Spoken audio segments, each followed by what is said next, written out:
These nuts. These nuts. I already love the phenomenal comments so far here. Jesus. I see some fun kill yourself. This is you guys, man. I couldn't ask for better people that watch my shit than people that start off his commentary by calling me a cunt. That's a dirty word. You guys and your awful words. Oh boy. I don't even know if I should do a live stream with all this offensiveness that I'm feeling right now. Oh, is it a school night? Oh man, these commentaries are going on pretty hard here. So yeah, I thought I'd do a live stream because the other one kind of ended short on Friday because I don't know if you guys are aware of this, but FPL is a bunch of cunts. Yeah, that's what it is. It's 637. That's Kappa. I don't know what that means, dude. Oh boy. You don't even do Magic? Oh, I don't even do Magic and I still watch your videos because of the... Oh, that just passed too quickly. Well, whoever that was, I appreciate that, dog. I'm glad you don't have... you don't necessarily have to be a magical cunt to watch my shit. That's always hotness. Oh, boy. So, yeah, I thought I'd just do a little bit of... ASMR. And, watch some YouTube videos.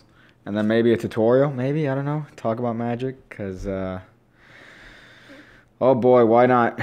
Why not, right? That's what we do. We do magic tricks. Jesus. So is there any hot questions before I decide to show? Okay, hold up. These comments are going by way too quickly. Somebody said Ed Marlowe's a Jew. I don't know if that's a factual... I don't know if that's factual. He might be a Jew. More likely than not, yeah, he probably was a Jew.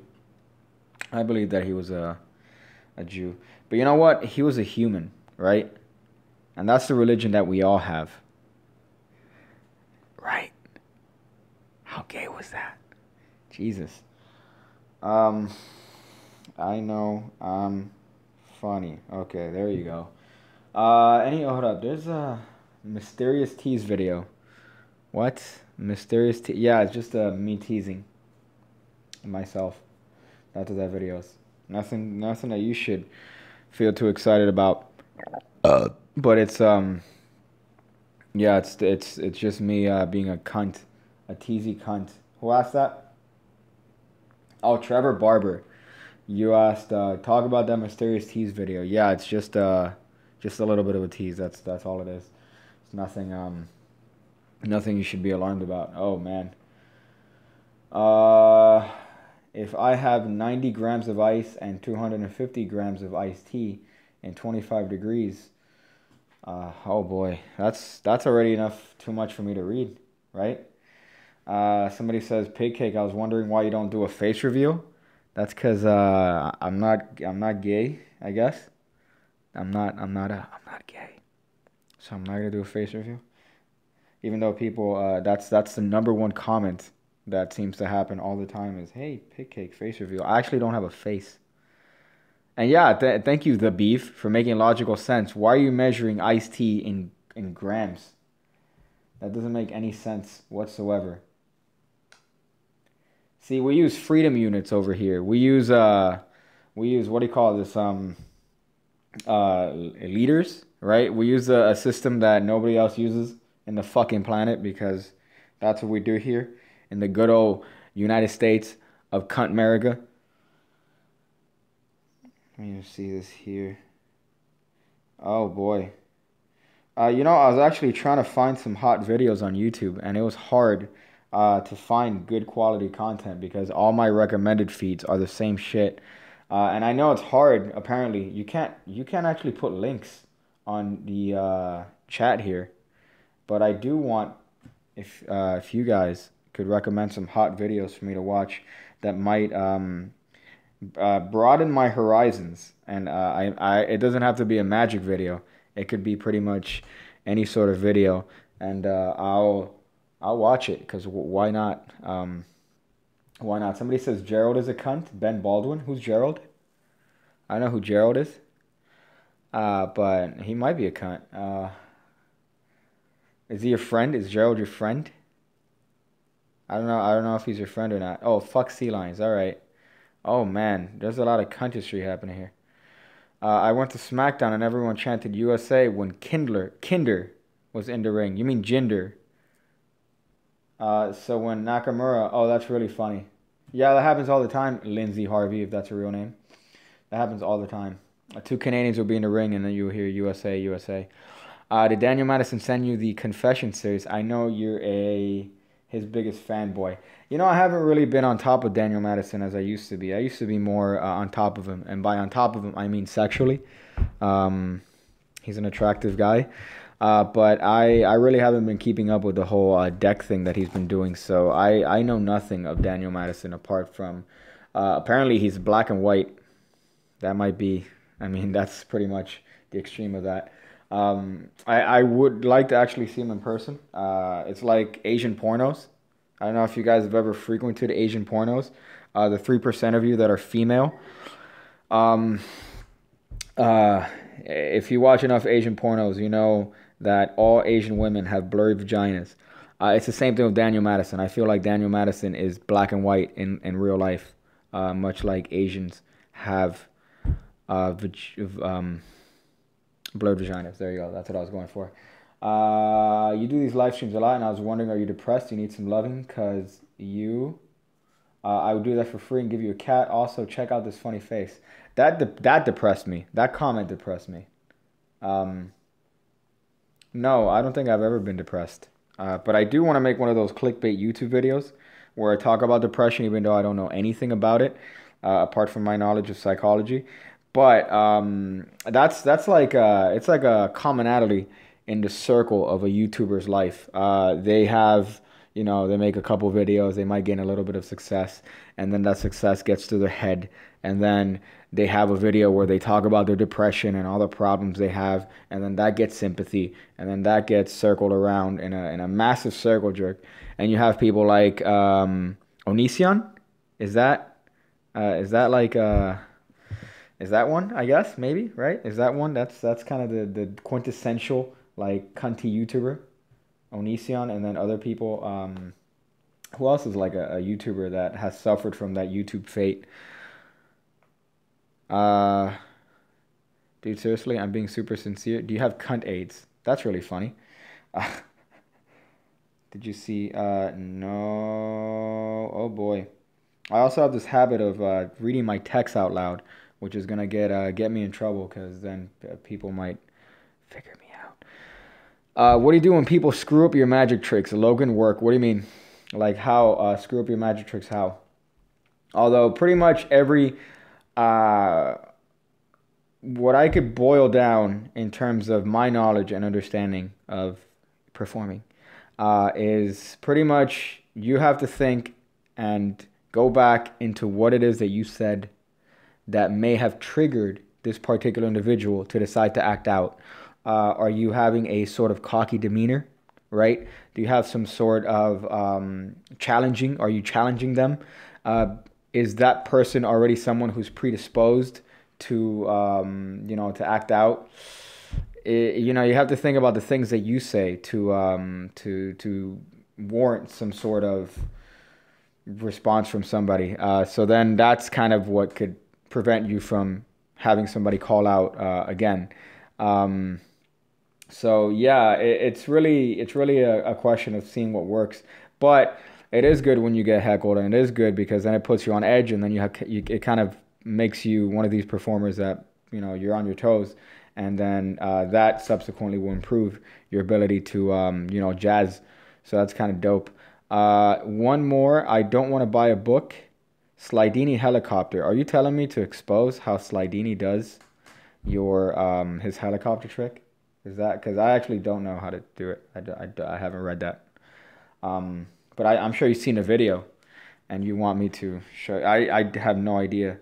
Hold up. We aren't friends. You see what I mean by reading my text out loud? Okay, hold up. Somebody said something here that was kind of interesting. Assaulting a Hegler is still illegal. Yeah, unfortunately not. There's a great movie that I saw by, of all people, Jamie Kennedy, who's probably like one of the more washed out people. And he has a movie called Heckler, which he actually talks to hecklers and asks them why it is that they heckled and why it is that they did they made the comments they did. And it's very interesting to see the mentality of a heckler, because usually when they're confronted, they're like, because you weren't being funny. I said those things because you weren't being funny, or because you said this, because you challenged, you said something. So it's really interesting to see that. And of all people, Jamie Kennedy, if you know anything about Jamie Kennedy, you know that he's a, fucking dumbass. Oh, shit. This is, oh, boy. Holy shit.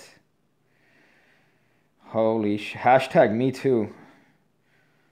I feel like I'm getting fucking fucked reading all these Me Too comments.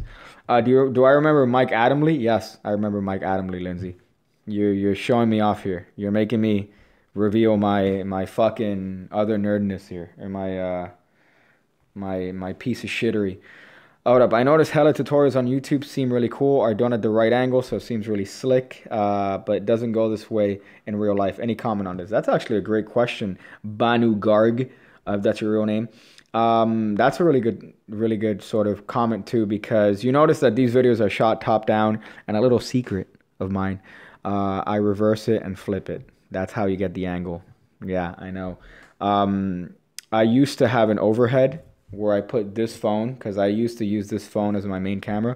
Then I upgraded to a T6i, because apparently I don't know anything about fucking cameras. But I used to have an extension that would have a direct overhead angle, and then that angle kind of looked better. But this is kind of me cheating it using, if you could see there's like a camera up there. But that's me kind of cheating it. Yeah, you know what? It's kind of hard to translate, but that's something that you're going to have to figure out by performing. I don't think the tutorials that at least I have on my channel are restricted by that top-down angle. So it's not that they only look good from that top-down, which is why, for example, I don't like using slides like for example, if I do like a Herman Pass from that top-down angle, it's going to look perfect, and you're not going to know how I got that card to the top. If I do some sort of control that involves like a pass, it's going to look perfect. So I stay away from those on the channel on purpose, because I kind of want to give you how you would actually perform in real life. So at least in my channel, I try to show things that are easy, simple, and would work in most conditions. So you gotta, at least for my channel, you're not gonna find any sort of issue with that. But I don't know, I can't say the same for other channels. If that's your real name, Balu Karb, there you go. Or what name was that? Banu Garg. If that answers your question, I hope it did. You should respond to that, I said out loud. You should respond to that. Hey. Okay, let me see if there's some other hot. That was a really good question. Son of a bitch. I didn't expect to find these hot questions in a late night stream. Let's see. David Blaine versus Daniel Madison. David Blaine. I mean, come on. That's not a thing. Are you releasing Secret Project? Yes. There you go. Yeah. Let me see. Do I have a tutorial on the Pharaoh Shuffle? If not, make one. Yeah, I mean, I'm not the authority on a Pharaoh Shuffle. I just do it. I don't even do it well. If you told me to do like a perfect Pharaoh, I could probably get it 1 out of every 5 times. It's not a sleight that I necessarily practice a lot. Like, that was awful. It took me a while to get it. I do see the usefulness of a Pharaoh, for all these tricks. Yeah, that one looks fucking awful. These cards are also kind of shit. It also depends on the deck, honestly. And I know that seems like a shitty excuse on my end, but the deck condition and the quality, at least for me, makes it way easier to Pharaoh some decks perfectly. Like, some decks I could get every time. What example? I don't have here, because here I have these. These work pretty well sometimes. This one is made on a harder stock. But I mean, a Pharaoh is really about pressure. You're just kind of playing around with the pressure points and seeing what pressure actually gets the cards to coalesce that way. Again, I'm not really I could probably do a perfect Pharaoh again 1 out of every 5 times, but that's really because it's not a sleight that I practice a lot. I don't find the practicality of it. But I know that there's some great routines. I know that there was one by Simon Aronson that I was reading the other day that you do 2 perfect Pharaohs and then the cards sandwiched together. It's fucking crazy. But again, that's not a sleight that I practice. So I'm not going to do a tutorial on that shit if I'm not going to do it well. Cue all the people saying about the spring tutorial that I did. Let me see. I can't get the pressure. Well, yeah, again, it really depends on the quality. Eddie P, you said, is how the deck is cut. Some decks are cut in a certain way that makes it easier for the cards to coalesce inside. So it really depends on a lot of conditions. But ultimately, what you want to play with, and the thing that I guess has made it easier for me, is that you always assume that you need more pressure than you actually put. So when you're starting off with Magic, you're going to hold the cards tightly. You're gonna be really tight with the cards. But then once you get more and more practice, you realize having a lighter grip is actually way better. So the same goes for the Pharaoh. You don't want to force the cards in there. Just touching them lightly, the cards are gonna fall together with barely any force. So I think that's one of the first things that you need to overcome. Is that tendency to want to overdo it. You want to just put enough pressure so the cards coalesce and then they're going to fall together. But again, I'm just saying that from my limited Pharaohing. I don't really practice a slide a lot. I tend to, if for example the trick requires like a Pharaoh, I'll think of a different way to do it. So there you go. I hope that kind of made it easier. Or again, it's just. Somebody said, Zerblam said, angle them. Yeah. So there's a lot of different things you could do to facilitate it. But from my, performance of the move and my way of doing it, you want to have a light touch. You want to try to bevel the card slightly, and you don't want to kind of jam them in there. You see the difference between, for example, when a magician does a Pharaoh and when a spectator does a Pharaoh. Because I've seen a lot of spectators do Pharaohs unbeknownst to, they don't know what it is, and they'll just grab the cards like this and mash them together, and then you'll see that they'll end up something like this. Like, it's not going to be, they're not even going to get it right, because the more force you put, the less the cards are going to be able to coalesce. So you want to have a light touch. Let me see if there's something else. How would you feel if the camera stand got knocked over and revealed your face? That would be fun. I mean, this is pretty tight. This is on a Gorilla Pod that I bought because I had a Casey Neistat phase. This is, I doubt that's going to happen. But it would be funny, right? If, there's all this. It's not really an enjoyable face. I don't understand why. A face reveal. But yeah, that's fucking funny.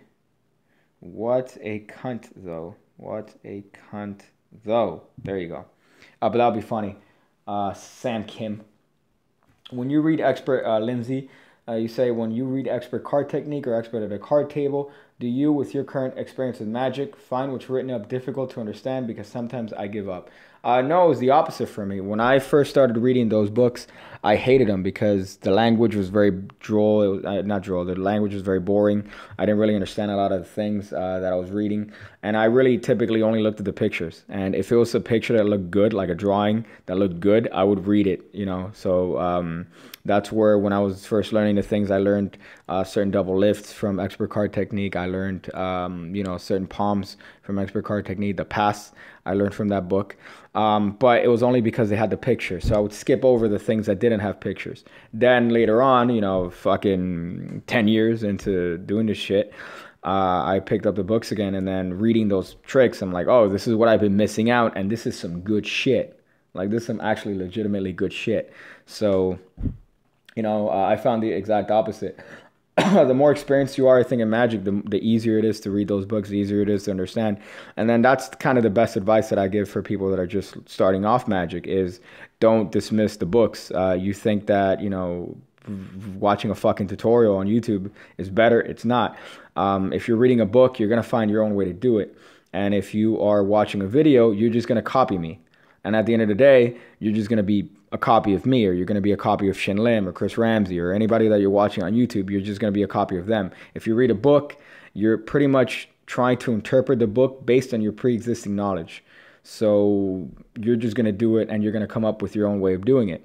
And that's kind of the best way to do it. And if you're in a state where you're a beginner, imagine this leads to so many creative possibilities. So that's why I recommend books, especially now in my position that I've been, studying this shit for a long fucking time, too long. I think books is definitely the better way to go. And then you kind of use videos and shit to supplement the knowledge. So you use the videos to kind of supplement your idea and understanding of it. A great way or a great example of this, for example, is an expert card technique. They have a couple techniques that involve a Hindu shuffle. I remember I bought the Encyclopedia of Card Sleights by Daryl, and that has a lot of the sleights, from the expert card technique from Royal Road. They have a lot of those sleights, and they visualize it, so you actually get to see how they're done. But in learning them from expert card technique, I learned it a certain way, and then seeing Daryl perform it, I saw that he did it a certain way. So then I have these two different methods. I could kind of pick and choose. I could combine them. So there you have more creative freedom. So I mean, my best advice is to just stick with it. Don't give up with that, because then that's the best way to figure out your own style and not just emulate somebody else. You don't want to copy somebody else. Like that's kind of pointless. And I find being a beginner, you kind of almost are encouraged by watching videos. I remember when I first started watching videos of Greg Wilson, I copied Greg Wilson. I want to be exactly like Greg Wilson. I want to be exactly like David Williamson, exactly like Bill Malone. And then at the end of the day, you realize, oh, okay, I'm just acting like a discount fucking Greg Wilson. This is bullshit. So, you figure that out eventually with time. And the earlier you understand that, the earlier you start coming out with your own shit, the earlier you have your own understanding of what magic is. That went on a long rant. Let me see. Yeah, it's really, obviously the longer you deal with it, the better you're going to get, but it's really up to you. A lot of people typically ask in these live streams, and then I read the comments, and a lot of people typically ask, what's the best way to start learning magic? And really it's by just doing it. You don't want to stop. You don't want to get lazy. Pretty much I want to say, and this is just my estimate, 90% of people are interested in magic at one point of their life. The small 10% are, just the people that generally don't have an interest. But 90% of people have somewhat of a passing interest in magic at one point in their life. Then you have people that kind of take that and push that. And the people that stick with it. And that's us. That's, the people that invest time, money, effort into actually learning, practicing, and, perfecting all the shit as much as they can. So what sets people apart are how long they stick with it. And again, you could break down magic in terms of what it is. Fundamentally, it's an act. But at the end of the day, it's an art. And, what sets it apart is the effort that you decide to put into it. So somebody said, deep shit, that's funny. Where do you find the Inspire deck? BlueCrownMagic.com. Blue Crown Magic, Pandora's website. He had a good deal. TBH. His decks are cheap. Like these decks were $5 a deck, and they're marked, which is great. But the shipping is up the asshole. The shipping is what costs a lot. So they fucking put me in the butt with the shipping. But the deck quality is phenomenal. They came pretty quickly, but the only issue that I have with Blue Crown is that the shipping was kind of very expensive. I could kind of understand that, but, shit. Was there a time when you gave up on doing magic? That's a great fucking question. Yeah. When I was first learning it, I went in phases. So when I was really, really young, I watched the World's Greatest Magic specials that Gary Roulette put out on like NBC and all that shit. I watched those specials. And then I had like maybe a very passing interest in magic. And this is when I was really, really young, maybe like, 7, 8. And then, you buy I bought a Klutz book. I made my mom buy a Klutz book on magic. And that's it. That's the limit of it. And then I was in middle school. And then that's, when I started getting a little bit more serious. And I actually rebought that Klutz book. And, started reading up on all that shit, and then bought the Mark Wilson book, got to magic, and then from there it actually took off. But that brief period, obviously, I was too young to fucking understand anything. So it wasn't, you know, I've never actually had like a break in Magic from, I would say, my adolescence to my adulthood. But, you know, that little brief period in my childhood, I did have kind of a break into it. But apart from that, no, I don't think I've ever... the first trick I ever learned, I put it on the channel. That's actually generally the first trick I ever learned. It was, you have the bottom card reversed, right? So the bottom card is face down on the bottom. Somebody picks a card. While they're looking at it, you turn the deck over, right? Then you stick this into the deck. You say, I'm going to find your card behind my back. Behind your back, you do this, right? And then you say, I found your card. See, I turned one card face up. And that's your card, the Jack of Spades. That's actually the first trick I learned. And that was from, that's actually the first trick in Mark Wilson's book, the first card trick in the Mark Wilson Guide to Magic. So that's actually the first trick that, that I learned. So that's actually really funny. What do you do if you don't have grippy fingers or knuckles? Well, that's the thing. The more you practice, the more your fingers adjust to the actual... and I don't know what you're knuckling, dog. Cactus smoke. I don't know what you're knuckling with Magic. But as long as fingers, if you don't have like the grippy fingers, you know, you have two extremes. You have the people that have the fucking nasty, clammy hands. And then you have the people that have all like perpetually dry hands. But what I found is that regardless of that, practice supersedes that. So the more practice you have, you're gonna find that you're gonna feel like you have more and more of a grip on the cards, and it's not you know, regardless of your individual, unless you don't have like if you have nubs for fingers, like actual just nubs, then that might be a different case because then you can't fucking grip anything. But the more you practice, the more you find that you actually are overcoming your your body going against what you're doing, because Magic is pretty unnatural. You know, the way you're taught to hold decks in Magic, it becomes pretty unnatural. You know, you're holding pinky breaks, you're holding thumb breaks. Those aren't things that your hands are designed to do. But with practice, they become second nature, and it almost becomes natural. Like you force it to become natural. So these sleights, you know, with practice, like doing push-ups. You know, you're gonna start doing 4 push-ups, and your arms are gonna feel like they're on fire.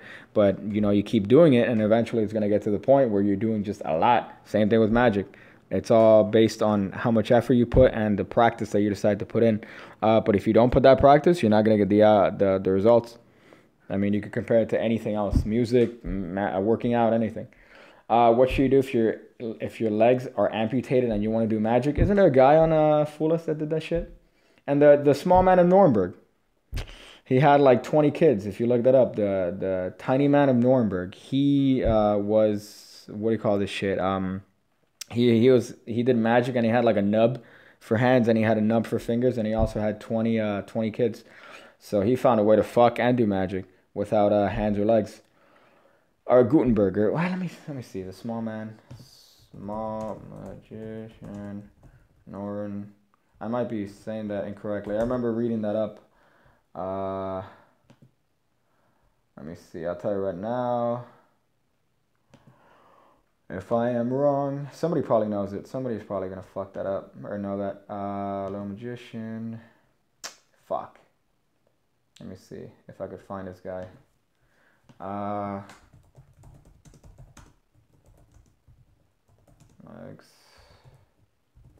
Let's see.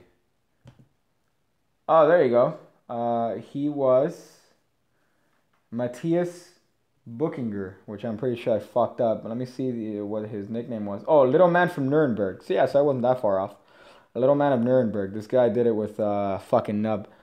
And I was hoping you could do Magic with your cock, but thanks. Well, I said that on one of the live streams, that I remember when I was younger, the internet wasn't necessarily so prevalent. I looked up magic tricks on the limited internet that I had, and the first thing that I found was like gay magic porn. It was fucking weird. It was some guy, he was, I think, pulling a silk out of his urethra. I don't know what the fuck that was. I'd love to find that website again now, but that's one of the first things I found when trying to find like magic on the internet in like fucking, what, 2004? It's fucking weird. But that's back when the internet was a weird, I mean, it still was a weird, dark place. But, you know, the resources that you had for looking at magic on the internet, you didn't have YouTube. You had a fucking, you had these Angel Fire websites with David Blaine with red eyes. That it's like 2-card money revealed, exposed. And you're like, I want to kill myself right now. First time I got into Magic, Mark Wilson's book. Yeah, there you go, Mitch Webb. That's the first fucking book that I got. And funny enough, I'm cracking open again Magic for Dummies, which I actually have right here. I don't want to show it because it's a very reflective surface. But I've been cracking open this one, and there's fucking gold in this book. There's fucking gold in this fucking book right here. There's some fucking amazing things. You know, you of course make it underrated because it's a yeah, put that on YouTube. That's funny. But yeah, it's underrated because obviously it's for dummies. You know, it's the Magic for Dummies series, and then it has a connotation. But the tricks there are fucking phenomenal. Holy shit. It's by David Pogue. It's obviously a Magic book made for, you know, people that don't necessarily know Magic. But I'll show you one of the tricks in there, that I was working on right now. It's fucking great. You mix the deck up, right? You do whatever fucking little shuffle you want. You go, hey, buddy, I'm gonna mix up the cards. But I'll tell you what, you're actually better at cards than you think. Yeah, you put down the baby and the peanut butter and the KY. I don't know what the fuck you were gonna do with that thing, but you know what? You need to put it down. Take the deck. Just start dealing. Start dealing the cards, however it is that you want. So then they start dealing, and you go, I meant however it is that you want, sir. You could deal from the top, you could deal from the bottom, you could deal from the middle if you want. Of course, this is my addition to it. But, you know, and as a matter of fact, sir, you could stop whenever you want. You could stop dealing. It's a free country, all right? You could be a binary shit, cis, no, you can't be a binary cis. You could be a binary, oh boy, a binary leprechaun. There you go. But you, sir, could admit that you've dealt the cards, right? So I'll tell you what, pick the cards up in your hand and deal 4 cards of poker. 4 hands of poker here. Just deal it alternating here. So they do this after dealing the cards from wherever it is that they want. And you say, you, sir, you remember that you dealt from wherever it is that you wanted. You could have even mixed a deck when you were dealing. But you happen to have dealt the cards in this configuration. And let me tell you, you did a... Are you a magician? Are you gay too? Yeah, you're also gay. Yeah, I'm on to you. You fucking... I'm gonna gobble your dick right now from all the magic. That's one of the tricks from the... That's one of the tricks from... well, with a little bit of an addition. But that's pretty much one of the tricks from Magic for Dummies. And that's fucking good. That is fucking good. And now, let me show you how it's done. Because, hold up, let me fucking do this right here. Show you how it's done. Show you how it's done. Show you how it's done. I want to kill myself. Okay, let me go back to normal here. Oh boy. So, the trick. The way you do that. Oh, people are triggered now because of the binary. Did I offend somebody in the comments? Did I offend somebody? Shit. Fuck. Hold up. George Kyroprianu said, I want to thank you. A few months ago, I clicked on your channel and saw all your tricks and did magic on my friends. And because of that, I made new friends and became popular. Thank you, George, for watching my shit. I appreciate that significantly. If not, I would suck on your dick if that wasn't disavowed. Actually, it is avowed. We're not living in the 50s, right? Anyways, the way you do the trick, you have the aces on top, right? Aces are on top of the deck. You do whatever false shuffle you want. This is an overhand shuffle where I'm just shuffling off here, right? And then when I get too far and I realize, oh, I don't want to shuffle the aces, I just put it back here. You see that? Look, oh boy. There you go. You could do the same thing with a Hindu shuffle. You could go, oh shit. There you go. Right there. Booyah. And then you could do this. When you had 10 subs, I subbed you and then you responded. And then when you had 20 subs, I DM'd you and I got no response. I'm sorry, dog. I'm sorry. Well, I'm responding now. What was your question? Banu Garg. What's your question, dog? Or did the fame get to my head? What? Did the fame of being YouTube's best parody magic tutorial channel get to my head? And now I'm getting blowjobs nonstop in the street and getting stopped? What? Oh boy. Oh boy. Hold up, I just got distracted. Just finished fooling Houdini and Darren Brown's Confessions of a Conjurer. Reading now Di Vernon's biography. You know what? That was a great book that I actually found recently. Actually, not recently, like a couple years ago. Confessions of a Magician. Oh, is that the one? No. It was about how Di Vernon found a guy, Alan Kennedy, who did the center deal. It's a great fucking book because it talks about Alan Kennedy himself. It goes to him and, you know, how he developed the move, his lifestyle. And then it goes over, what's his name? Frank Garcia and Di Vernon and how they tracked him down so they could see the center deal. That was a fucking great book. That was a phenomenal fucking book. So I would recommend it. And I hate fucking books. So, well, I mean, I hate books in general. It was more of like a novel. Was it Fooling Houdini? Was it? No, I don't think that was. I'll tell you right now. No, there's no fucking way that was Fooling Houdini. That was, I have the, God, 2 seconds. I'll be back. Son of a bitch. Making me get the book.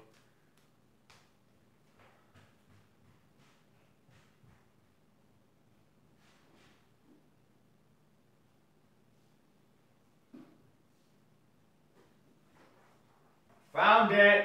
It's called Magician and the Card Sharp. There you go. That's the book. It's called Magician and the Card Sharp. That's the one that it's pretty much about how Di Vernon, Alan Kennedy, how they went over and tried to find him doing a center deal. It's a great book. It talks from both of their perspectives. It's a fucking phenomenal one. But what I meant by I hate books is not that I hate magic books, it's that I hate fucking other books. Fuck that. You know, if it's not a magic book. But check that out. It's great. I'm sure it's cheap as shit now. It's not like Amazon. You know, fucking Amazon. Goddamn. Ian Rowland. No. The only other one that I could think of as far as cold reading is... fuck. I'll remember. I have a note. I have a note on my shit. I'll remind myself here. But back to the trick. Back to the trick here. Let me just go back here. So remember, the aces are over here on top of the deck, right? You've done a false shuffle, keeping the aces on top. You hand a deck to the spectator. You tell them to put down whatever it is that they're holding because usually they're fucking holding shit, right? They're always holding like a little piece of fucking cheese or whatever. You tell them to put it down and to deal the cards, whoever it is that they, you know, you tell them to deal the cards, right? Because you want them to deal the first 4 cards. Obviously on a table, and then from here you could tell them, oh, I forgot to mention, I'm sorry, you could deal the cards from wherever it is that you want, sir. And then you know they're pretty much dealing the cards from the top, from the bottom, from the middle. But here's the interesting part: they're gonna remember that they dealt the cards that way from the beginning. And then you could tell them to go ahead. You could even shuffle the cards before you deal them, and then you could stop dealing, sir, whenever it is that you want. So this is the part that they're gonna remember. This is when their memory is triggered because it's something that they're not used to. So they're gonna be like, oh wait. How did he do that? I could have dealt the cards from wherever it is that I wanted. Of course, not remembering that the first 4 cards he dealt were straight from the top of the deck. Oh, boy. My dick is hard from how good that subtlety is. It's not really hard. But now what you do is you tell them, go ahead, deal 4 rounds of poker here. And they're going to deal the cards like this into 4 hands. Obviously, because the aces are on the bottom of the deck, they're going to end up on top no matter what. And you have a fucking phenomenal trick. All done by just having the aces on top and saying a couple things to the cunt of the spectators. Yeah, it goes way back. Max Maven's prediction. Well, I mean, I'm assuming that Max Maven also used that subtlety of having them deal from wherever it is that they want. I first read about that from Paul Curry's book, Worlds Beyond. He has that idea when it comes to a crosscut force. He does like one of these that they deal from wherever it is they want, but he does it in the context of a crosscut force like that. So then he shows this card, and then that's the one that's forced because that was the one on top. So it's a great subtlety. It's a fucking amazing one. But that, you know, the 4-card poker deal, little stupid shit. That's from, you could find that in any fucking magic book. I just happened to get that in Magic for Dummies, but it's a great fucking trick. It's easy. And you know, that's just, you literally just have to have the aces on top, and they remember it better than it actually took place. So, you know, if you ever want a method where they cut to the aces that doesn't require sleight of hand or anything difficult. But of course, Max Maven's old enough that he's probably come up with more shit than fucking Marlowe. But yeah, good shit. I haven't seen Prediction, by the way, but I imagine he uses that. Let me see. Any tricks or gimmicks out now that you really want to buy? Let me tell you. I'll tell you right now. Penguin Magic. Let me go to penguinmagic.com. I feel like a cunt bag. You have Touch by Paul Curry. What the fuck? What is this? It's one trick. This is one trick that they're selling for $24. Are you fucking serious? Jesus. Holy shit. You know what? I'm actually intrigued by the 52-1 deck. I'm actually very intrigued by that. I usually like David Penn's shit. I bought the first one of the Coin Vexed, which is phenomenal. But I'm actually intrigued by this one. Mostly because I'm really not sure how he does it. So I feel it's less out of like interest to perform it and more out of interest to find out how the fuck they do it. But it's a really good fucking it's a really good sort of catalyst for, like, I have a bunch of ideas that are potential. If it's what I think it is, then I have a bunch of ideas of that. But I'm probably way off. But that is something that I'm definitely interested in. $32. That's not that bad. That's not horrendous. But yeah, but that's, I mean, I'm interested in that for sure. That reminds me of the trick where you divide the deck into 4 stacks and you put 3 under. Yeah, Logan work. That's kind of obviously the catalyst is having a spectator, deal and then the 4 aces come up. That one I've always found to be very procedural. It's very, very procedural. And with this method, you'll fool a lot of the people that know that trick, because surprisingly, a lot of people know that method of, take 3 cards from the bottom, now deal 1 on each one. A lot of people know that method, surprisingly. So, that's one. Harrison Zeller. Hello, hottie. Okay. None of that gay thing here. No, I'm kidding. I'm not kidding. Am I? Should I? Am I? I'll allow it. I'll allow the gayness. 52-1 looks good. Yes. Okay, yeah, that's exactly it. Looks dope. You're the best magician ever. Thank you so much. I made many friends. Thanks again. Chris K. Yeah, dude. I would suck your penis if you were here. Dick reveal, Harrison Keller? Maybe 50K dick reveal. We'll see. 50K penis. Let me see. Jordan T. Mock says, what's the first pass you learned, classic or Herman? I learned Herman first, so it's easier for me, but the classic pass looks better. Also, what's the first pass cover that you learned? Okay, yeah, there you go. I could answer that together. It's Zeller, not Keller. Did I read Keller? I read Keller because I'm a dumb cunt. I might have read Keller. But then again, she wouldn't be able to read either, right? Ha, Helen, because she was blind and retarded. She was retarded. I literally just taught a magic trick. No, a card like. You're fucking late. No, I'm kidding. But you are late, and I did teach a magic trick just now, so you missed out on it. You're gonna have to watch the replay of this. You cunt bag. 52. You could tell them their card, why cut to it, less magical. Yeah, the presentation that they have on that is not good. I don't like the presentation on that, because it's literally, they look at a card, right? And then you cut. You just go like this, and you go, what's your card? And then you cut to it, right? I think you could have a lot more presentational ideas than just that basic bone shit. Elon Dershowitz. But hold up. Yeah, I did teach a trick already. And somebody said something that was interesting that I wanted to talk about. Hold up. Let me see. Someone said family friendly.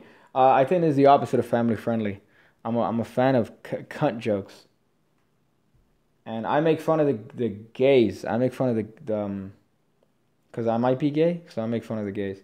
Oh, a Herman Pass. There you go. I was talking about the Herman Pass. So the first pass that I learned was the Herman Pass, and the first cover that I learned was the turnover for the Herman Pass. So that's the first thing that I learned. So when it comes to that, that's kind of the first one that I learned. But unfortunately, when I first learned it, I was learning it like this. I was just doing it like this. and it looked like shit. And I was like, how am I supposed to get away with that? Then I learned the turnover pass, and I was like, oh, okay, there you go. That's how you get away with it. And then there's obviously other variations. There is the Midnight Shift by Steve Drawn, which is one of my favorite ones. But then obviously I started practicing the classic pass, and then that just became my favorite one. So, wow, you just lost a sub. My dad's gay. Yeah, you know, my dad's probably gay too. Then again, I wouldn't know because I don't have a father. That might be one. Not gay. Not gay. Oh boy. Oh boy. Hold up. Let me look through these. Okay, because I just saw a bunch of questions and now I'm like missing out on these. So hold up. Hold up. Noah. Yeah, I already said. I already taught a trick. You missed out. You got to watch the replay. Dumb cunt. Could you make my depression disappear? No, but Xanax can. Xanax can definitely make anything disappear. It could actually make everything disappear. Believe it or not. Believe it or not. Let me see other questions here. Do all magicians listen to royalty-free music by Chris Hannawell?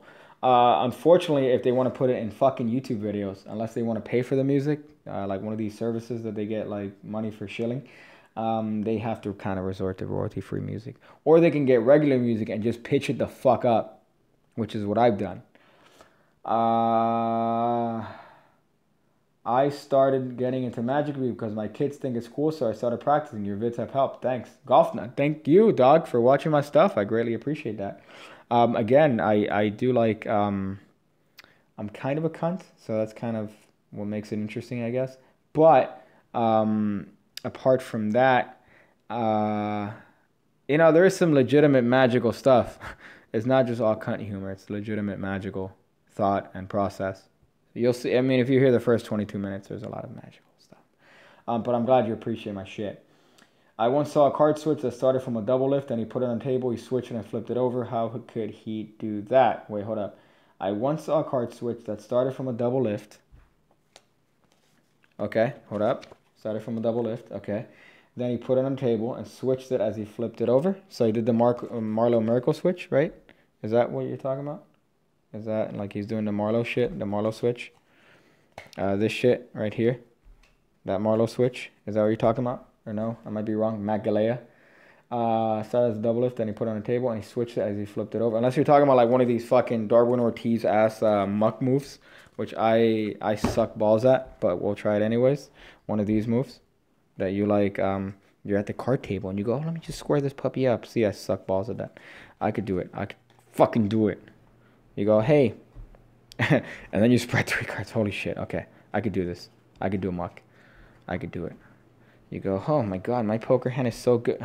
I said, oh man, I can't wait to see my poker hand. I can't wait to see my poker hand. Oh yeah, it's so good. It's really good.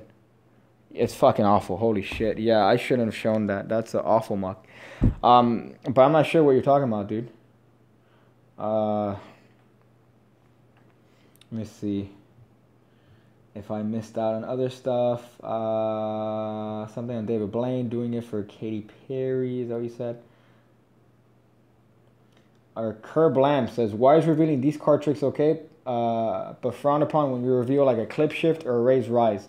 Well, the gray area of YouTube magic. That's the gray area because on YouTube, you know, you have a lot of people giving tutorials, me included.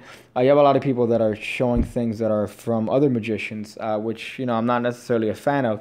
But that's kind of the nature of the platform. Anybody could put a video about anything, as long as it doesn't disagree with the fundamental ideals of the people that made YouTube. But, you know, the idea is that you could pretty much put whatever videos you want, and anyone could put whatever videos. So magic is not subject to like laws of copyright. So somebody could, there's no law preventing you from revealing a trick. The only thing that's preventing you is the moral aspect of you revealing somebody else's trick.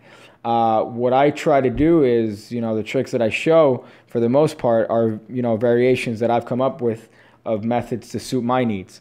But again, that is also something that people tend to argue against if you're in that sort of side of the argument that some people say, oh, that's still exposure. I don't see it as exposure. I'm trying to raise kind of awareness. I'm trying for people to learn magic, understand magic, and get better at it. I'm not trying to expose methods, expose tricks. So that being said, I'm against somebody showing, for example, clip shift or razor eyes, which are moves that could be attributed to people that are, active in the community. They're people that aren't, that spend time on this. I'm not one to show them. Like, I don't think I can morally show. Technically, I could, because there's nothing stopping me apart from morality, but I'm not going to do that because I think that that's fundamentally wrong. But again, that's me. Other people could do it. There's nothing stopping them. There's literally nothing stopping them, unless the trick is like something that's copywritten or something that's protected by, a patent or something that they can't show. Then that's when it comes out in trouble.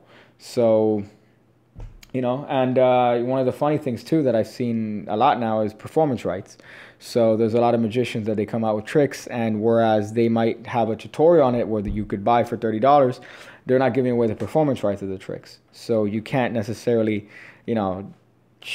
show it on like YouTube because they own the performance rights. So it's kind of a weird area, but it's still, something that people are still trying to figure out. Obviously, you could read many fucking threads on the Magic Cafe and then get cancer right after, because holy shit, those people are fucking awful. God damn it. It's a weird area on YouTube. But again, you have I understand both sides of the argument. I really do, because you have some people coming at it from the YouTube perspective, and you have people coming at it from the Magic perspective. I lean a lot more towards the Magic perspective because virgins, yeah. I lean more towards the Magic perspective because I started doing Magic. Obviously, I've started with Magic. There are some people that started with YouTube and then they try to get into Magic. Again, nothing wrong with that at all. Nothing at all fucking wrong with that. But I'm leaning again more towards the Magic side of crediting people. If you notice, I try to credit as often as possible. In the description, I put the book, I put the person I came up with it, even if it's a stupid little thing. Like in this last trick that I put today, I used the switch by Jean-Pierre Vallerino, right? And I mentioned Jean-Pierre Vallerino. The switch looks a little bit like that. And I mentioned Jean-Pierre Vallerino. There's also something else that I used in that was, what else? I used something else in that trick, that I credited. The halo, which is technically it's a bottom slip cut. So I'm probably not even doing the halo cut by Harry Lorraine, but I still want to make a mention that it's Harry Lorraine that fucking, is the one that kind of popularized that move. Even though it's a bottom slip cut, it's been around for fucking since Erdnase. But, again, I strive to do that so that's kind of setting, hopefully, a precedent for people to follow. Not everyone's going to do that, and you know what? They're technically, by all technicalities and the rules, that YouTube has established, they're not wrong. They don't have to do that, but I feel morally like I have to. So, it's a weird area. Kerblam. There you go. I hope that answered your fucking question with a long-winded answer. Want to make out and not be gay about it, said Nigel Napalm. You know what? Maybe. Depends. Let me Nigel Napalm. You look 12, so I don't necessarily want to. From that, the thumbnail is really small. So, in China, they think copyright mean copy correctly. That's hysterical. Muppet on meds. That's fucking funny. Funny enough, I remember when I was younger, when there was something I bought something from China that was like a copy of something. I forgot what it was. I was scrolling through one of these websites when I was really, really young. I was scrolling through one of these websites that are like direct ship from like China and shit, so that you could buy stuff for like $2, but the shipping will take 3 months to get to your fucking house. And one of the items there was it was like a magic wand that when you touch it on a magnet, there's a fucking flower that appears because the flower's inside the magic wand. So then you could touch it on a magnet and then the fucking flower appears. I bought that. And with that, I got a knockoff of David Stone's window. I didn't get the wand. They never shipped the wand. They shipped a knockoff of David Stone's window, which if you don't know what that trick is, it's that you put a card between the window. You put a card behind a window, right? And then you fucking do like a fan, and then the card changes and it's behind the glass. So yeah, that was, I remember I bought the wand, and then I saw that shit, and it was the fucking funniest thing, because in the DVD, like the case came with a gimmick that was clearly done by hand, but the DVD that came with it was a DVD on rubber band magic. So they don't give a fuck. I mean, obviously they don't give a fuck to make like a knockoff of these things over there, but I just found it hysterical, and I never got my fucking magic wand, motherfuckers. Let me see this. Oh boy, that's a hot comment. Holy shit. Ha. Ah shit. Oh boy. Yeah, man. Yeah, I gotta block that, unfortunately. I mean, I'm one for saying whatever you want, dog, but I don't know, man. There's a time and place, and that's right now is not the time and place. That's fucking hysterical. Hang that. All right, that's hot. So let me see some questions that don't involve white pride. That involve white pride. Let me see if I can find some questions. That's hot stuff. I can't even read the name without getting a copyright strike, probably from fucking YouTube. Let me see. I really wanted the name of that trick. I'm glad you serrated a channel. J.R. Goldman. I don't know what you mean, dog. I know what you mean, dog. Let me see. I would love for Pig Cake to whisper in my ear every night. Yeah, maybe. That could be weird. Some people can enjoy that. I don't know if you would enjoy that. I don't know if people in particular would enjoy that. I don't have a very soothing voice. I think I'd have a good voice for radio, but I don't necessarily have it.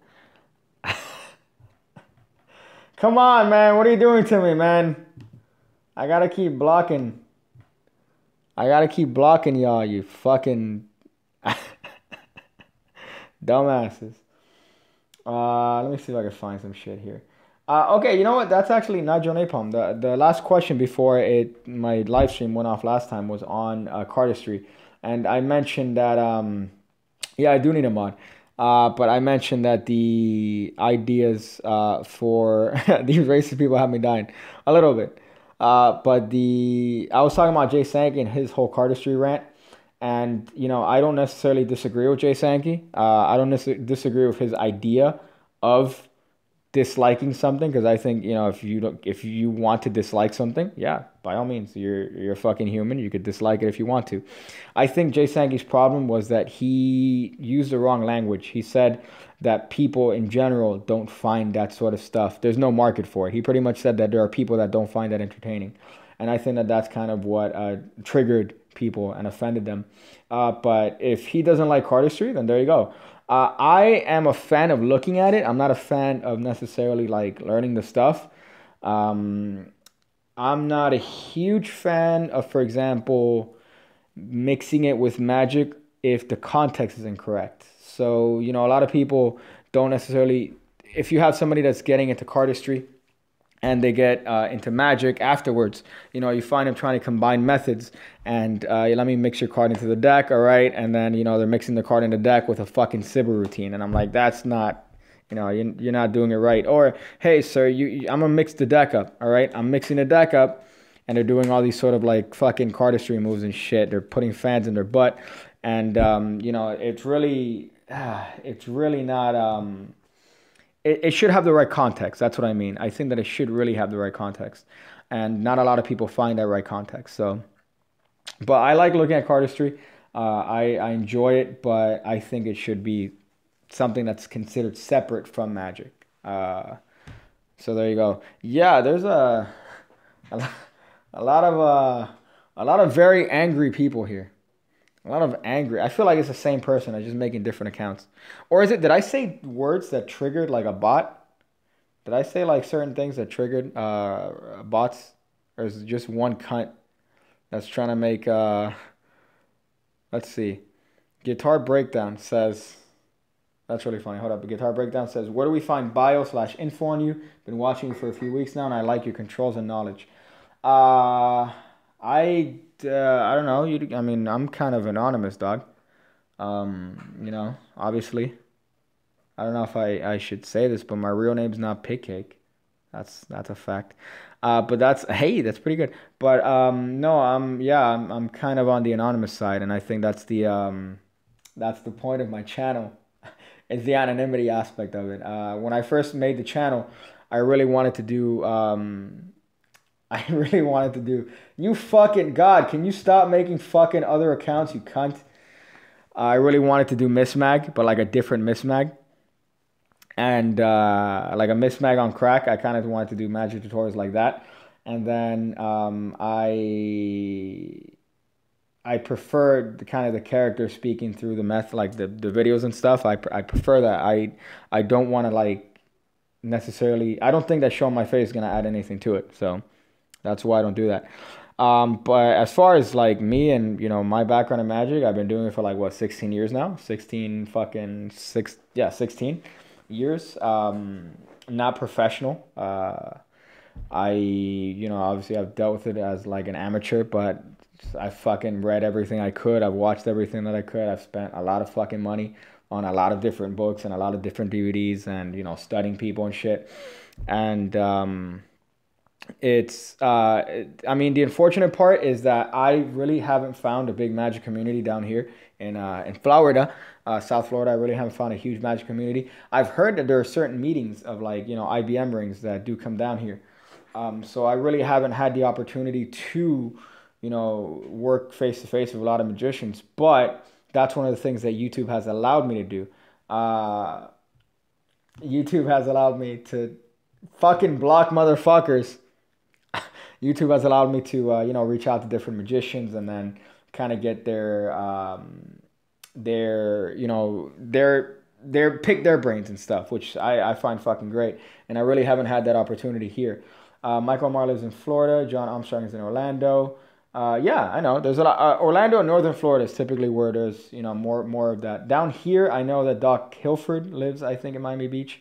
But is it possible to block this cunt's IP address? You know what? He's really adamant about his beliefs. It's kind of respectable. He's really strong-minded about his beliefs. Maybe, I don't know, he's jealous. I don't know. There's a lot to be said about him and his many. See, the last username I could actually read. It says French fries and my racist views. That's actually a little bit humorous. And yeah, it's pretty. You have to be saying some serious shit if I'm blocking you. That's fucked up.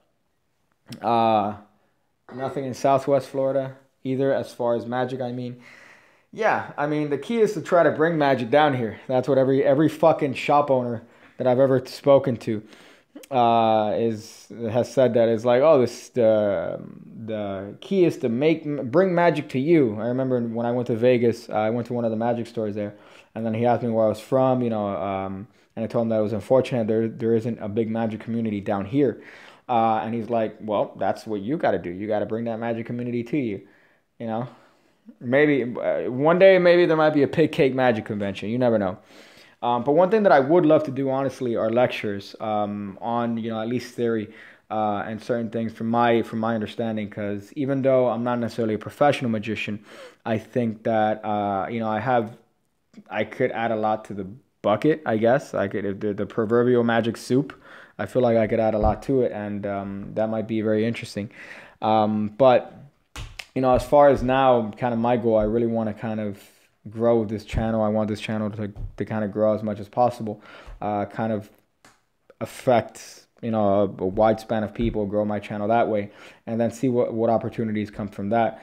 But I've already kind of been, blessed with a lot of opportunities in terms of being able to speak to a lot of magicians and being able to interact with a lot of magicians and a lot of, interact with a lot of them. So through YouTube and stuff. So I find that really, a great benefit of YouTube. Blocking me for hating. Unfortunately, yeah, man. I got it, bro. I appreciate you liking my channel. But unfortunately, I gotta block you, man. Sorry, dog. Assad from 52 Cards made a separate channel and called it Pig Kick. That's funny. That'd be interesting. I mean, I thought of making other YouTube channels, like a Pig Cake Tech channel, maybe like a Pig Alert channel. But I don't know. I'd rather just stick to this. Let me see if there's anything. Pig Cake, check out Sam and IBM. They have chapters in Florida. Yeah, I know. I've heard that IBM specifically meets in Miami and stuff, and South Florida, like Southern Florida. But as far as that, it's fairly. It's just in this area, it's fairly difficult to kind of have that, meet with other magicians face to face. But I think that's the benefit of YouTube. That's the benefit of YouTube. You could be in fucking Europe, and we could chat and talk about shit. How do you train double lifts? Oh, that's okay. Turn any card into any cards revealed on YouTube. I'd be amazed if you could top that. Do I have to check that out, Mr. Awesome Kiwi? I'll check that out. Let me go to channel. But double lifts, I mean, training, it's two aspects. The double lift. You don't have content, you cunt. But it's two aspects. It's getting the break, establishing the break in a natural way, and actually the turning over of the cards. That's the breaking down of the double lift. Now, my favorite ways, of getting into a double, I like to dribble. You dribble, and then you hold back 2 or 3 cards, depending on how many you need. That's one way that I like to do. And then that way you get a break. Then you could do a double fairly easily. People like to do the pinky pull downs, right? That's something that people could like doing. But I'm not a huge fan of those. I really like that. I really like spreading and then establishing a break that way. But as far as that and a smooth double lift, there are so many that you could. There's so many that you could do. I mean, the ones that I like in particular is this one. That's one of my favorite double lifts. There's this one. That's just a standard double lift using the Altman trap. I love that. I love this. I mean, you could do fancy fucking double lifts up the ass if you want. But just those two are my favorite ones.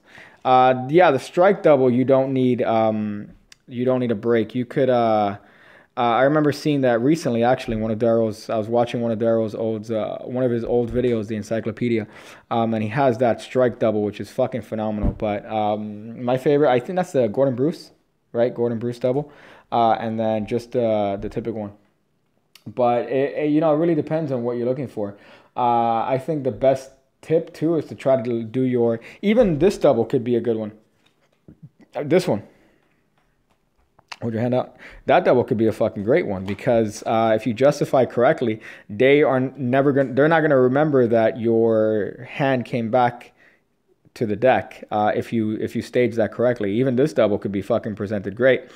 Stuart Gordon double, yeah, that's what I'm talking about. This one, where you're doing this, that's a Stuart Gordon. But what I'm saying is that like even this one, if you structure it correctly. So imagine if you're showing this card and you say, "Do me a favor, hold your hand like this," and you do that. That double is fucking great, because this moment where you put the cards back on the fucking deck, that's invisible because it's done in in transit of them holding their hand out. So, it really depends on how you present your doubles. But that's something, that's something a lot. I'm not a fan of the push doubles. I'm really not. I know there's a lot of people that are move monkeys, and I know there's a lot of people that are like, "Damn, man, why you learn that one?" I like to have a good, solid, fucking guaranteed, and I know you could get it to that point, but I like to have a good, solid, like, hey, man, hey, there's your fucking card. You gotta Either Gordon Bruce, there's no chance of it, or one of these. I want like a solid one that I could do with any deck. And unfortunately, those sort of doubles, it might alter with the type of deck that you have. So, you know, whereas it might be easier with a deck with thick stock, you might not necessarily be blessed with that all the time. So, you know, I'm not going to spend a lot of time learning one of those double lifts. If, for example, if I'm handed a fucking ugly-ass 7-Eleven deck that looks like it's been gone through Harvey Weinstein's fucking bathtub, you know, I'm not going to be able to do that. So, somebody said some shit. He uses the same card in his video. What? What's going on?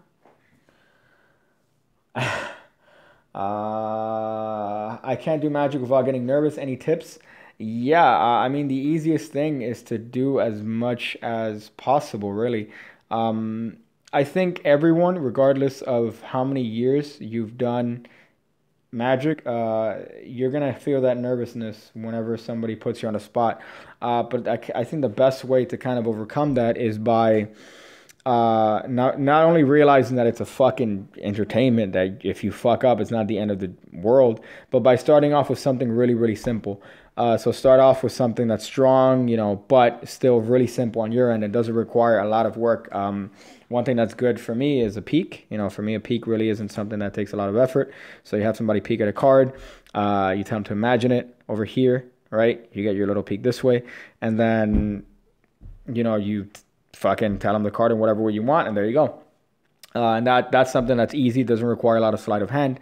But it's still something that you could start off with, you could build confidence with. So it's once you get past that initial jitteriness, which only lasts a couple seconds, then you're fine. But that initial jitteriness is what puts a lot of people off. And that's unfortunately why people don't stick with Magic, is because they get nervous. You know, it is something that they've practiced. So same shit with everything. Same thing with piano, you know, same thing with if you play guitar and somebody says, hey, play a song, you know, you practice it 1,000 times, but finally, you know, you're doing it for somebody. That's kind of the point of this whole thing. So if you give them a card after that double, that Logan work, that if they do that, then you are not doing it right. Okay, so let me repeat that for those of you that aren't reading the comments here. You said, what if they give you a card after a double lift and they look at the card? You're doing something incorrect at that point. That's all about staging. If you do a double lift, for example, and you say, let me just do this basic one here. So you say, do me a favor, sir, hold your hand out just like this. No, like this. Put in your hand. Hold on to that card. I don't want to see it again. You know, it's what you say to them. Is that the 5 of hearts? Is it? Is that what somebody keeps saying, 5 of hearts? But it's really the way you say it, the way you present it. One trick that I like to do a lot is the back in time. And back in time requires having the spectator hold on to a card in their hand like this and stick it into the deck. If they turn a card over, it ruins the trick, right? So let me see if I could recall. You're in this position in back in time, right? You shuffle the cards forward and backwards. Then you fix the deck, yada, yada, yada. Then you have a position where you have a double. You say, do me a favor, hold your hand out like a magic wand, yeah, just like that. Hold on to the card and don't move, because if you move, that's going to mess everything up. Go ahead and wave the card over the deck. Stop. See, we've gone back in time.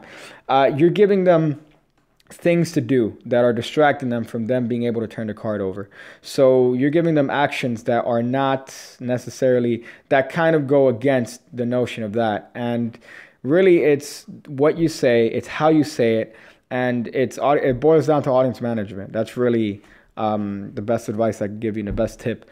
But just think about what you're saying right before you hand somebody a double lift after showing it, whether it's one of these fucking awful switches or something, you know, whether or not it's one of those, think about what you're saying during it, and then you're going to find that people are going to turn those cards over less. So, you know, it really depends on what you say. And not that I'm, you know, defending the hecklers, but, and that's, yeah, a lot of people typically ask me about like that school shit, which is interesting, because school, you know, you have a lot of people that are hormonal, you know, you're fucking hormonal yourself, you're a mess. But it's also kind of one of the best places to learn, because you're going to get all sorts of situations that are shit. You know, you're going to get a bunch of situations that are total shit. People taking palm cards out of your hand, people turning things over. But that gives you kind of an indication of what are things that you need to fix and what are things that you need to do better next time so people don't do those things. So it's hard at first, but then eventually it's going to be very rewarding. I'm disappointed because you're not watching YouTube videos like you promised. Yeah, what was I? I was watching some shit beforehand. Donovan Brown, there is pig cake merch on teespring.com/pigcake. There's pig cake merch. Hecklers because people are mean. Well, what I meant by hecklers are that usually hecklers are triggered by something that you said or did or your attitude. So, it always boils down to things that you've said or done or the way you've presented yourself. So I don't think people are fundamentally assholes. Obviously liquor plays a difference. So if you're doing it for somebody that's drunk, then they might be inebriated and might affect you that way. But hecklers and people doing things that they're not supposed to are usually a result of something that you did or said incorrectly. So, just think about what you said. Think about what you, the way you spoke. Maybe you presented a trick in a way that was a challenge. So just, think about those things, and you're going to find that you're going to have a lot less hecklers. Let me see some other shits. This video has been very helpful. Thank you, dog. I appreciate that. I'm glad my ramblings are helpful. Hey, Pig Cake, you might not have as many subs as some dumbasses like Evan Error or Disturb Reality, but you have such of the best magic content on the website, and I truly mean that. Virus Protection. Jordan Mock. I appreciate that. Jordan T. Mock. Thank you, dog. I would, again, suck your whole cock if you were here. Assuming that you do have a penis, but only 97% of my viewing audience is male and 3% is female, so that makes me think that you are a male. So, by the property of math. I work with a whole bunch of races, and I've noticed that the Indian group burns the hell out of my hands, so I have to perform a lot of self-working tricks instead of sleight of hand. I don't have any experience with that, unfortunately, so I can't tell you that. I can tell you that some stereotypes are real, though. So typically black people like to scream and run with magic, especially if you could do something as simple as, hey, man, here's a 8 of hearts. Hold your finger out. Go ahead. Wave it over the... Oh, it changed to the 2 of clubs. They're running out. That actually happens. That's not a stereotype. Whereas, what are the other reactions? White people, what do white people typically do? Get out. I wouldn't play cards with you. Get out. That sort of reaction. You get like the typical, like the friendly, pushy, yo, man, you're crazy. That's the sort of, the stereotypes kind of ring true in that sense. White people eat avocado toast. That's really funny. Let me see. Are there tricks you won't teach us because it would piss off other magicians? Yeah, a bunch, pretty much. Yeah, dog. I mean, again, I try to, cover my bases. I try to credit as much as possible. But if it's like, for example, let me give you an example right now. I'm not gonna fucking go. I'm gonna go to Penguin Magic, right? There's a difference between me showing these tricks, and there's a difference between me, for example, buying. I'm trying to find a trick here. McStraw by Michael McKinzis, whatever, on penguinmagic.com, which is a top selling thing here. And I just do a tutorial on it. Again, this is what I was saying before. In YouTube, because of the platform, there's really not much that other people can do apart from report it, right? So with YouTube, I guess you could stick with that. But morally, it's fucked up. So morally, I wouldn't fucking do that. There's something else here that I just read that was hot. What do you think of doing 100 push-ups a day? Can you bulk up on this kind of training, 100 a day? Not with 100. I find 100. I think 100 is very little. Chef Maga, I did do a trick already, cunt. I did a trick earlier and I taught it, so you might want to watch the replay. But yeah, I guess if you haven't ever done push-ups, then 100 push-ups a day is a good way to get some stuff. But you also got to eat right, which I don't do. I eat a lot of cookies. I like cookies. But 100 push-ups is a good kind of a good goal to do if you don't necessarily do push-ups on a regular, Lucas O. Is there anything when you did when you first started learning Magic that you... Yeah, that's a great fucking question, Guitar Breakdown. Son of a bitch, you're fucking giving me some hot questions. Yeah, I spent a lot of time learning bullshit cardistry, you know? And yeah, it's fun and flourishy, but I spent a lot more time learning, like, in the beginning, I was trying to learn this just a simple Sybil, right? I was trying to learn this simple, stupid Sybil. But... I spent a lot more time learning that bullshit in the beginning than I did, for example, how to have a good pinky break, how to hold the deck correctly, how to, you know, how to do a classic pass. I spent a lot more time focusing on like little flourishy shit than actually on the actual important stuff. And that, I feel, took time away from me, you know, getting closer and closer to making these moves actually phenomenal. So if I would go back, I'd probably spend a lot less time learning those and a lot more time actually, you know, breaking down moves and trying to learn how to hide a pinky break better. Because when I first started doing Magic, my pinky break looked like that, you know, and it was legitimate. Somebody spread the deck. I spread the deck back then, right? I say, hey, sir, pick a card. Okay, you got it? Okay, don't forget it. If not, you're going to ruin everything. Ha ha. Kill me. Okay, so I'm going to lose your card. Do you remember your card, though, right? Okay. All right. Well, I'm going to cut it a couple times. And I'm going to see if I could find your card. I'm going to see if I could find it. And then I would do the hot shot cut perfectly. And then, you know, it's pretty much the problem that I found myself when I was starting off in Magic. Again, I'll do the cross cut, the hot shot cut perfectly. But I would look like a fucking retard doing just a basic control, right? I would just do a base. I'd do a double undercut to the bottom, but I'd do it with my pinky all the way in there, and then me doing these awful controls, and I'd make it look like shit. So that was one of my regrets, kind of learning on. But you know, that kind of went off with time. You win, lol. Turn any card into any card by Scam Freak, Magic Reveal, best tutorial, card setting, best cinematographic, best Lewin teacher on YouTube. Mr. Awesome Kiwi. This is that's the hotness. That's the hot clickbait. You need to get all the sweet YouTube revenue, which let me tell you, YouTube is certainly keeping away from old Piggy here. Fucking cunts. Jeez, I keep looking at the yellow fucking piss money sign that keeps fucking my day up. But whatevs. Are there any tricks? Eric Hushman. I'm sorry, I fucked your name up. Okay, you said, are there any tricks that you've seen that trick that you couldn't figure out or stuff based on our principles? You know, mostly what I've seen a lot happening is people just regurgitating old shit that's been, you know, sitting in a Martin Gardner book and selling it for, you know, 10 to fucking $30. You know, people are finding shit that's old and just regurgitating it, and then they're claiming that it's new. Illusionist. So I find that that's the issue. The trick that has fooled me, though, that 52-1 deck, for sure. I don't have any fucking idea how that works. But usually a lot of Magic that you see that's new is shit that's been around for fucking ever. And people are just, you know, regurgitating it, which is kind of sad, TBH. But, you know, that's a business. Magic's a business, and they're fucking treating it like a business. So, do you make up your I'm gonna go memes in advance or improvise them? Ooh. It's a Piggy secret.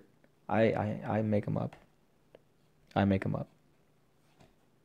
I don't think of them. Yeah, I just fucking... I look at whatever's around me, and then I'll say something stupid based on it. Yeah, you got a hot pig cake secret there. FIW, few. So, let me see if there's other ones here that are hot. You have a new deck almost every video. Do you have a whole closet full of cards? No. I'm actually reusing a lot of the same decks over and over again in the videos. So they're not necessarily... I do have quite a bit of decks, but I don't have like Chris Ramsey decks. I don't have like a lot of like his... If you look at his videos, You know, he's like, here's 1,000 decks. I'm like, no, I don't have that sort of amount of decks. I have like a reasonable amount of decks, but nothing too crazy like that. What the fuck are you talking about, dude? By Takuri Amit. What are you talking about, dude? What are you talking about? So yeah, I have a reasonable amount of cards. Logan work. Let me see some other shit here. Fake fans didn't watch the pig collection video, right? Yeah, I need to have real pig fans, dog. Real fucking pig fans that know the what do you call this? The OG pig cake stuff, like the old reviews and shit, and 5 of Hearts meme. That's some legit piggy shit. Can you show us a really good but underrated and underused move? Yeah, I could. Let me see if I could think of one that's underrated. Fuck. This goes back because I said that I really only like using moves that I have moves that I like using. Hold up. I said that I only like learning moves that I have uses for, right? Yeah, Sigma-fication. You fucking watching every piggy video. So I don't know if I know a lot of moves that are underutilized because the moves that I use are very common. The one that I don't see a lot often used, that I use almost every fucking video is the Mahatma control, which is the overhand shuffle control. I've only seen Tom Mullica use it, that control. And I think it's a fucking wonderful control because you could peek at the card and you control it to the top in the same fucking action, which is phenomenal. And I don't see that used enough. And it's very easy. I've done 1,000 videos on it, but you get the card, you get a pinky break right above it, do your little riff or whatever, pick up that half, swivel this over, overhand shuffle. And then if you want, you could extend with your fingers this back card and get your peek at the back here. So not only do you control the card right to the top of the deck, but you get a little peek. Sorry, that's not it. Yeah, there you go. And you get a little peek of the card. So that I don't see enough people using that Mahatma control, and it's a fucking wonderful move. So that's underutilized. And who said that before? Let me get the anti-hero. There you go. Let me see. I showed Chad Nelson your clip shift segment from the last live stream. He was laughing his ass off. Hey, that's fucking funny. But what did I mention about it? Because I don't think I did it. I think that I said that I couldn't do it. Right? That I couldn't do it, or I forgot what I said. I think I have Alzheimer's. I don't know what the fuck I'm saying half the times. Or remember half the shit. Mitch Webb, you said in the past that keeping it simple makes the trick more natural. I've adopted this advice as opposed to using all the extras for visual. Yeah, and you know what? In one of my fucking binges of just reading the Magic Cafe, because apparently I hate my life.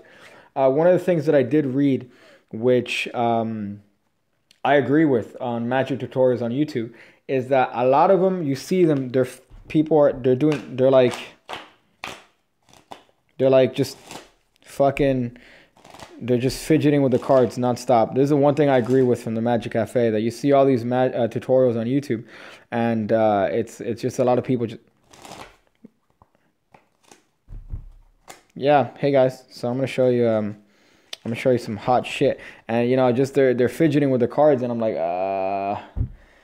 fuck. That's the opposite of looking natural. That's the opposite of fucking being natural with a deck of cards.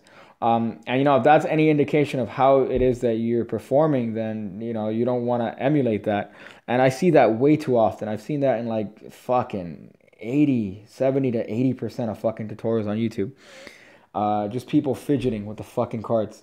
Just okay, let's see here. Nicholas Weed Castro Gajarado. You're from Chile, and you think that my videos are amazing. Ha ha ha ha ha. But in Spanish, the ja ja ja ja. No, in English, the Spanish is ja ja ja ja ja. But yeah, thank you, man. I appreciate all that love from Chile, even from the hot South Americans, dog. I appreciate all that love, dog. But I don't like those at all. I don't think that those are natural, natural actions. Holy shit, you speak other languages. Yeah, I speak Spanish. I just don't like to say it, but I speak Spanish, which is why I didn't repeat what he said, because I don't want to say it in Spanish, but I speak Spanish. Pickett doesn't speak European. Yeah, I speak American. Wasn't there a teacher that got in trouble recently because she told her kid to speak American? She got in fucked up trouble. She got like in bullshit trouble because she told the kid, "Yo, you speak American here." He speaks Spanish. He's from South American country. And I'm not gonna repeat that again, man. You trying to get me to say something in Spanish? I'm not gonna say that, dog. Hey, yeah, but that's some Eddie Guerrero shit, Lindsay. Harvey, if that's her real name. Let me see. When you consider a deck is worn out, dude, I'll use the shit out of cards. I don't give a flying fuck. So, for example, these are like the 7-Eleven cards. I beat the fuck out of these cards, and I still use them. And I still fuck around with them. So I wait till they're pretty much literally unusable. Like until there's literally fucking just crap all over them. Conan. Ooh, that's a dated reference. I bet you listen to the podcast, you fucking motherfucker. Can you go over the bottom steel? Human allergy? Yes, I can. Bottom steel is actually one of my favorite moves because there are so many things you could do with it. If, for example, you do a bottom steal from a dribble, you could control the card very easily to the top. If you do a bottom steal with the card face up, you have a very nice looking color change. Of course, that looks like shit from that angle. But the bottom steal best tips that I could give you on that is you hold the cards in your right hand. And this is, of course, a bottom steal to a rear palm. Right? To like a rear palm or a lateral palm. So the best advice is obviously this. You don't want to do, like, for example, this move, this bottom steal requires you to transfer the deck to your right hand and then transfer the deck back to the left hand, right? That's what is required of the move. So in this case, I would do it if I'm pointing, for example, at something, or if I need to point at them. I'm not going to just hold the cards, put them here, and then put them back. That doesn't make sense. So I'm always going to have a justified action. So if I'm doing it as a color change, I'm going to do a whole video on this, by the way, because this is like one of my favorite color changes. But if I'm going to do this as a color change, I'm going to put the cards in my right hand to show them. In this case, here's the 7 of hearts, or show them the card. Then putting it back in my left hand, that's when I do the steal in the bottom. And then from there, I could do the color change or whatever, whatever little thing I want to add to it. And it becomes a justified move. So if you're doing it as a vanish, you turn the top card over, you show that, steal the bottom card, do the little color change, show the vanish, do whatever it is that you want, bring it back. Hey, but just the tips on that, you're just squeezing the bottom card with your ring finger, right? Squeezing it. And to me, I don't know if it's because I've practiced this so much, but it's self-working. Like, you transfer the deck and you put it in your left hand, you take it here, and in taking the deck, the card just naturally palms itself. Like, I'm not doing anything. I'm just literally separating it, putting pressure with my ring finger, and in transferring the deck to my right hand, my left hand, the card just naturally stays there. There you go. Like, that's literally my... and from, there's so many applications of that shit. You show the card and then literally stolen. So, but that's one of my favorite moves. And that's just the best tip I could give you. Squeeze the ring finger and transfer it over, and there you go. But it is, I guess the difficulty of the move lies in initially separating just one card. Because see what's going to happen is when you're starting this, you're going to separate more cards, like fucking a bunch, so that, that could be a concern when doing it. But eventually you're just going to get one card, and that's going to be all that you need. But this is a great move, even as a little bit of a control, as a color change is perfect. I wouldn't do it as a steal to like the pocket, for example, unless maybe you have like a jacket pocket where you could put this that way. But I wouldn't go, oh, look at my ass pocket, because then here you're going to flash and people are going to be like, oh, I see the card, you dumb cunt. But it's a phenomenal move. You could even do it to the table if you want. You could even do it like that. You could go, oh, I'm scoring up the deck. See, the deck is, you could do that, but whatever. Best force is the, what do you call this? Touch Force by Gary Roulette. That's my favorite force. Force card is on the bottom, right? Do a swing cut. Keep a break. Human allergy. You're welcome, dog. You have them touch a card, you out jog it, right? Still while maintaining the break back here. When you square the card up here at the back, you're going to lift up at the break, and this is when you show them the card that you pretty much have at the break. That's my favorite force. Is the touch force is fucking phenomenal. Also, the applications. Think about the fact that you're not showing them the actual back of the card, right? So if they touch a card, that's the card that they presume is the one that you're apparently squaring in and showing them. But of course, because you're lifting up at the back at your break, guess what? You're showing them the card that you want to here. There's some great fucking touches on that move by John Bannon. I forgot what project he had that in, but he has some amazing fucking work on that. But it's that's my favorite force. Who said that? Daiki Ryuzaki. Fuck, that's a mouthful. But that's one of my favorite forces. What's the hottest shit you came up with? TBH. That any card at any number on pickig.me. That is one of my favorite. That's, I think, one of my favorite things that I've come up with. I also have a couple ideas. My biggest challenge is to do the... Well, I mean, I found methods of doing it. I have, like, probably... I'm not even kidding. Let me see if I can remember them now. I probably have 15 methods of doing Paul Harris's Anything deck. That premise with different things. So I have a couple of ways of doing it with a billet. I have a couple of different ways of doing it with a deck. Post-it notes. I probably have like 15 different methods of doing that, and that's been my greatest challenge, since I learned the Anything deck. So that's kind of the hottest shit I've come up with, but I haven't even put that anywhere. That's like not even fucking. That's literally in notebooks, and I haven't published that yet. But that's probably gonna be a project that I do later on. Let me see some shit here. Tips on the duck change. I don't know it, dog. Tucker Warlock. What's up, dog? What's up, dog? I would say my nigga, but unfortunately, we've had a strain of a lot of people, or maybe it's one guy that's made different accounts, very racist accounts. So I can't really say that without people remembering or getting triggered by the people that were, unfortunately. Magic that college students like? I don't know, man. I don't know. College students are, obviously you got to get, I just said it. Yeah, I know. I didn't say it with the hard R though. I don't know if that counts. Does that, do I have like a pass on it? Is there somebody? Do we have a brother in the audience? But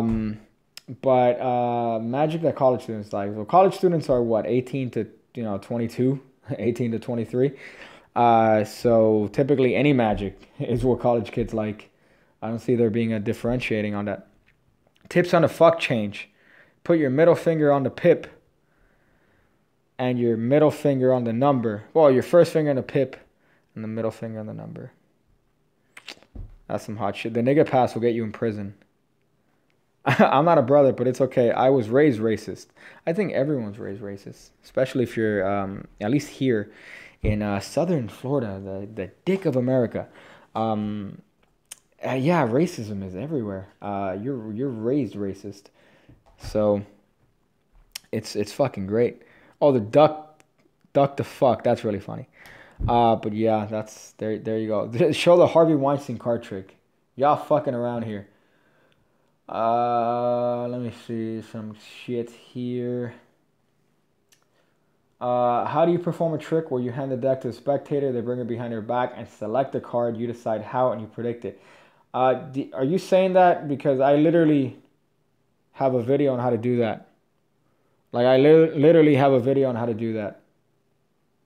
That exact same thing that you described, clickbait magician. So I feel like you're triggering me by fucking telling me that, because I literally have a method that you gotta look for it.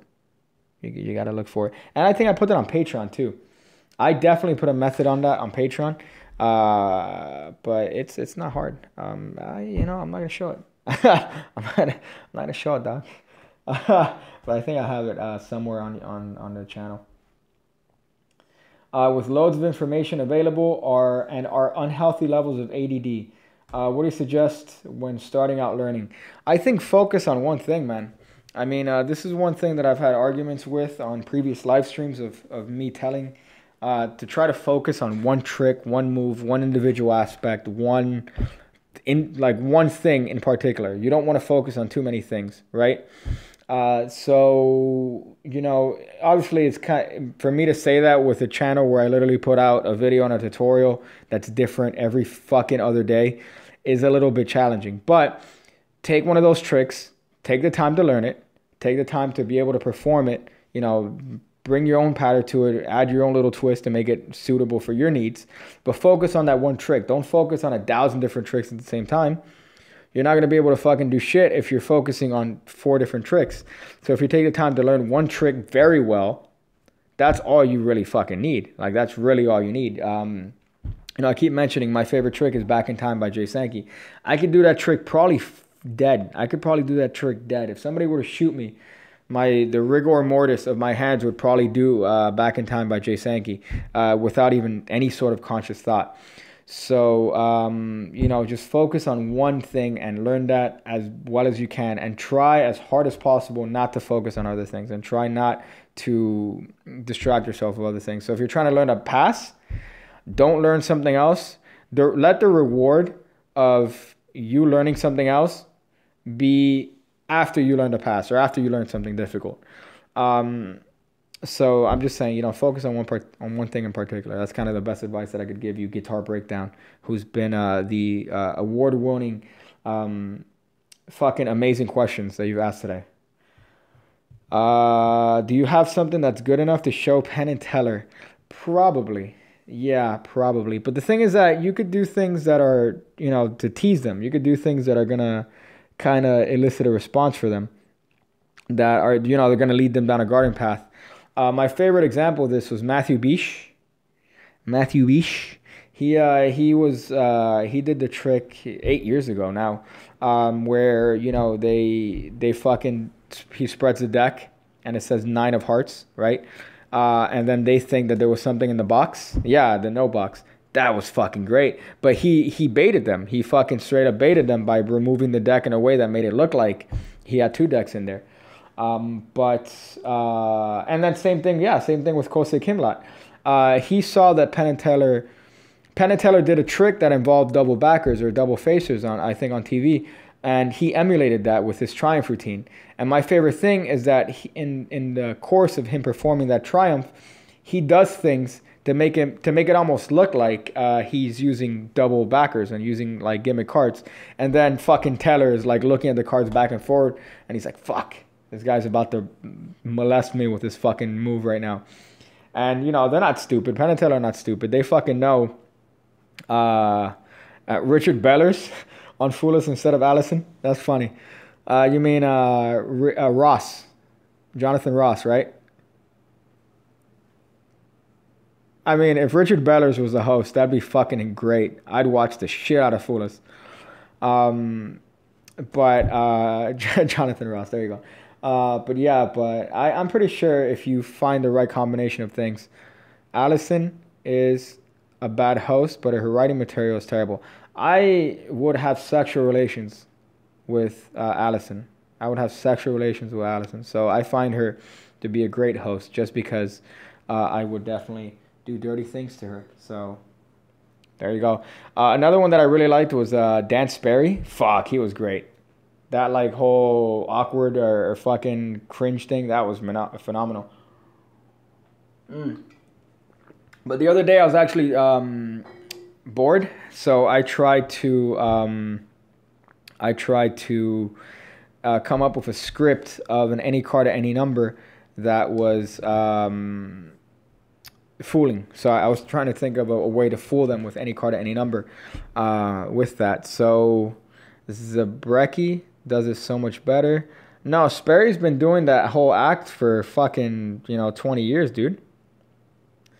He's been having that whole act for 20 years. It's not like he's, it's a Brecky. I'm sure they obviously both have been doing it for a long, long time. But Dan Sperry's been doing that whole awkward thing for years and years and years on end.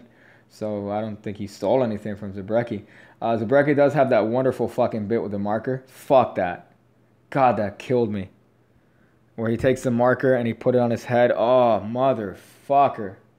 That wrecked my asshole. That fucking wrecked my ass. Because he's doing the classic, he's doing the psychometry routine, right? He does literally the same psychometry routine, Larry Becker.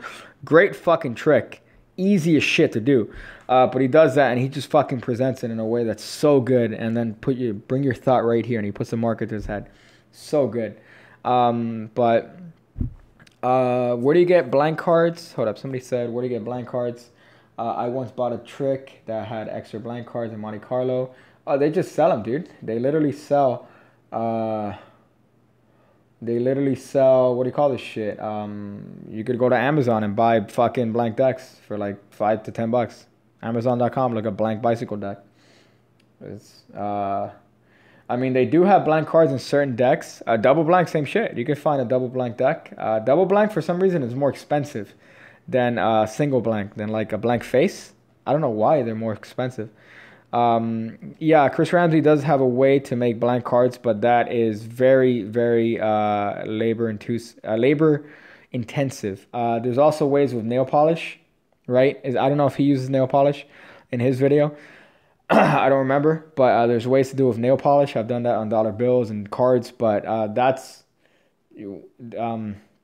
I don't know about you. I'd rather put $5 down on Amazon, $5 to $10, than get nail polish on all my fucking cards. Can you teach any sort of advanced coin moves like a labor intensive? Sorry, not labor. I'm fucking retarded. Like a wither vanish. Let me think. I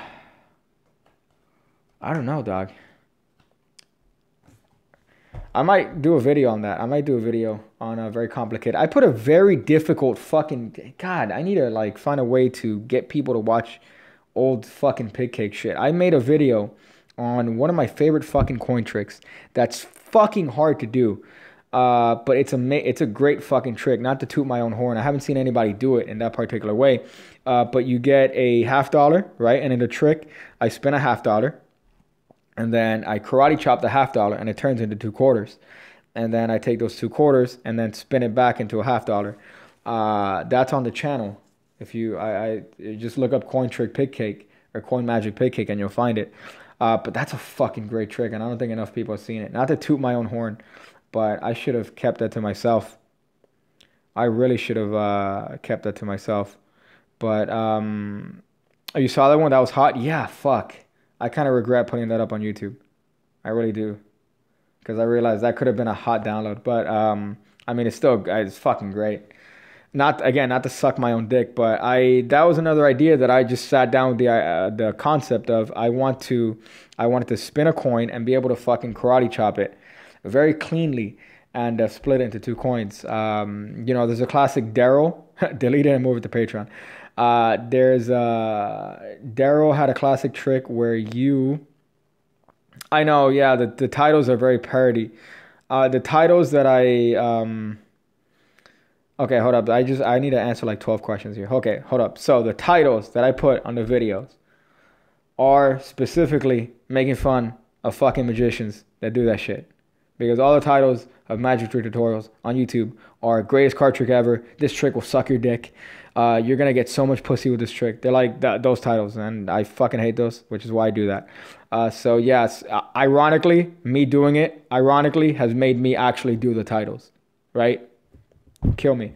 But just look up Coin Magic Pig Cake, and you'll find it. Okay, hold up. I want to address this. My friend said his class taught social justice. Top notch. My friend said that his class taught them about social justice as a lesson in English today. Did you do that back in the pig cake teacher days? I did not, because I am not a fucking cunt. I'm not a cunt. So I'm not going to teach social justice as a fucking lesson. All right? I'm not going to fucking teach social justice. You got me triggered right now with that. But hold up. Let me answer these other ones because there was a couple ones. Pig cake. I came to this channel. Zava Laurels says, I came to this channel because I was annoyed of your ads when you first started. What made you do those shitty ads? That was basically your videos. You know what? I regret and I don't regret doing the ads at the same time. Cause I just, I made a couple ads and then I would put them on Magic videos. Like I just put them on the general category of Magic. So if you were looking at a Magic video, chances are you were looking at one of my ads.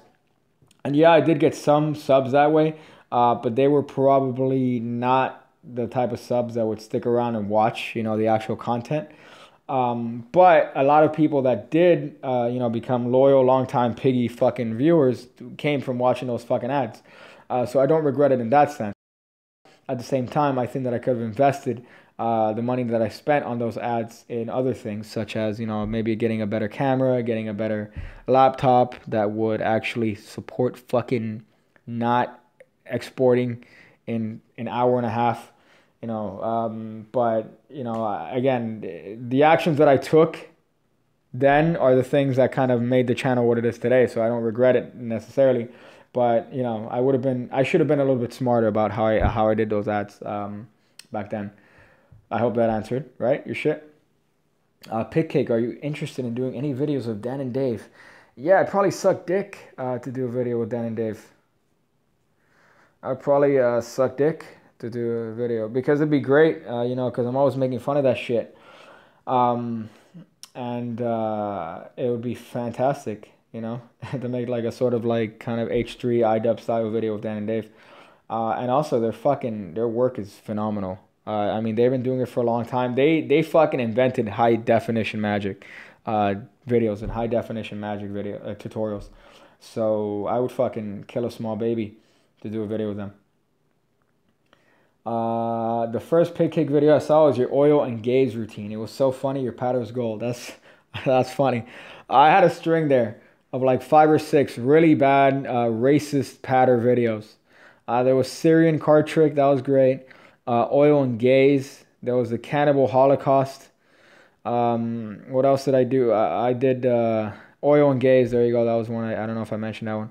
The cisgender trick or some shit. I had a bunch of them that were just pretty generally offensive tricks to most people, but I enjoyed those.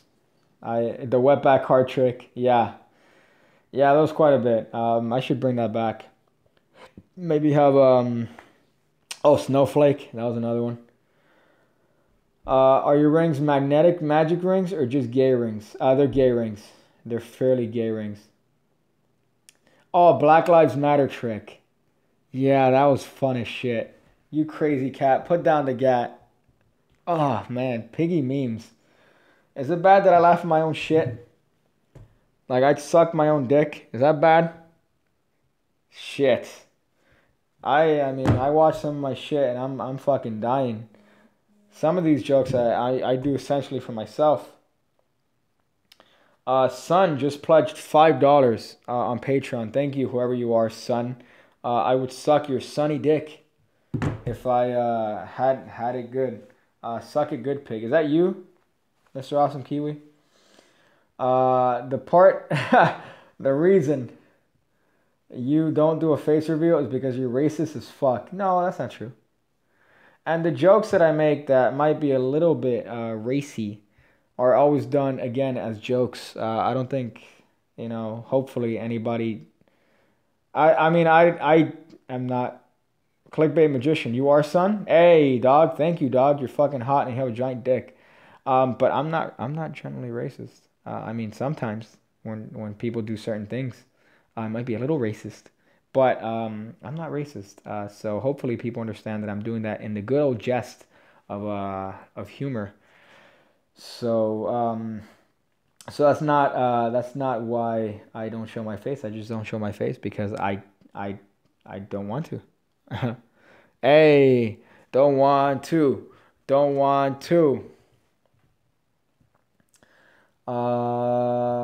Piggy has wetback tricks, and he's a wetback. Therefore, he isn't racist or a brown coon. That's not necessarily 100% accurate. I do have some wetback, to BH. There's some wetback on my back, but it's not the typical wetback. I'm not necessarily a brown coon. I don't know what you mean by brown coon. Like, You know, racism is fine if it's done for humor. That's funny. You'll have somebody that gets offended argue against that and say, God damn, probably Guatemalan or something. That's fucked up. You're probably gonna get someone that's gonna say that I'm fucking it's to be honest, Connor Goodall.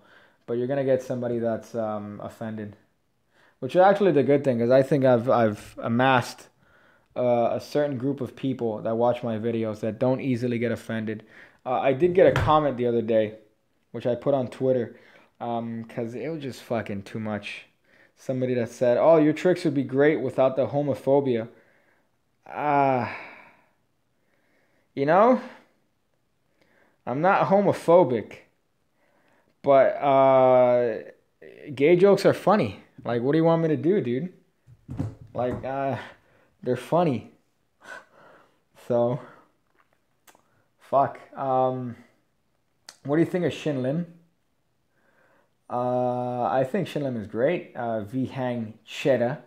I like Shin Lim. I think that he's a great magician. He's very skilled. He's very, he does a, he's indicative of that Asian style of magic. You know, you have different styles of magic from, for example, Europe, Spain with Juan Tamariz.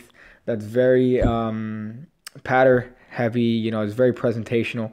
Very simple tricks, very presentational. Very presentation heavy. You have tricks from Asia that are very visual, that require a lot of sleight of hand, a lot of difficult sleight of hand. You have the previous FISM winners from Korea, and they're doing these wonderful fucking productions. They're producing cards like this, and they're producing like cards nonstop like that. It's fucking amazing to watch. But you see that that's kind of the Asian style, which is sleight of hand heavy. The American style. I'm trying to think of what the American style of magic is, because it's changing all the time as to that. But, the English style is very like the Spanish style. You have all these different flavors of magic, and it's fairly interesting. But I forgot what the question was. Holy shit. I forgot what the fucking question is. Okay, well, I see some comments here about in comedy there are no lines. I agree with the iDubbbz mentality. I remember iDubbbz was on H3's podcast, and he made a mention about either all of it's all right or none of it's all right. And mind you, this is coming from somebody who literally had to ban somebody for saying "hang niggers." So that's coming from me that had to ban that guy.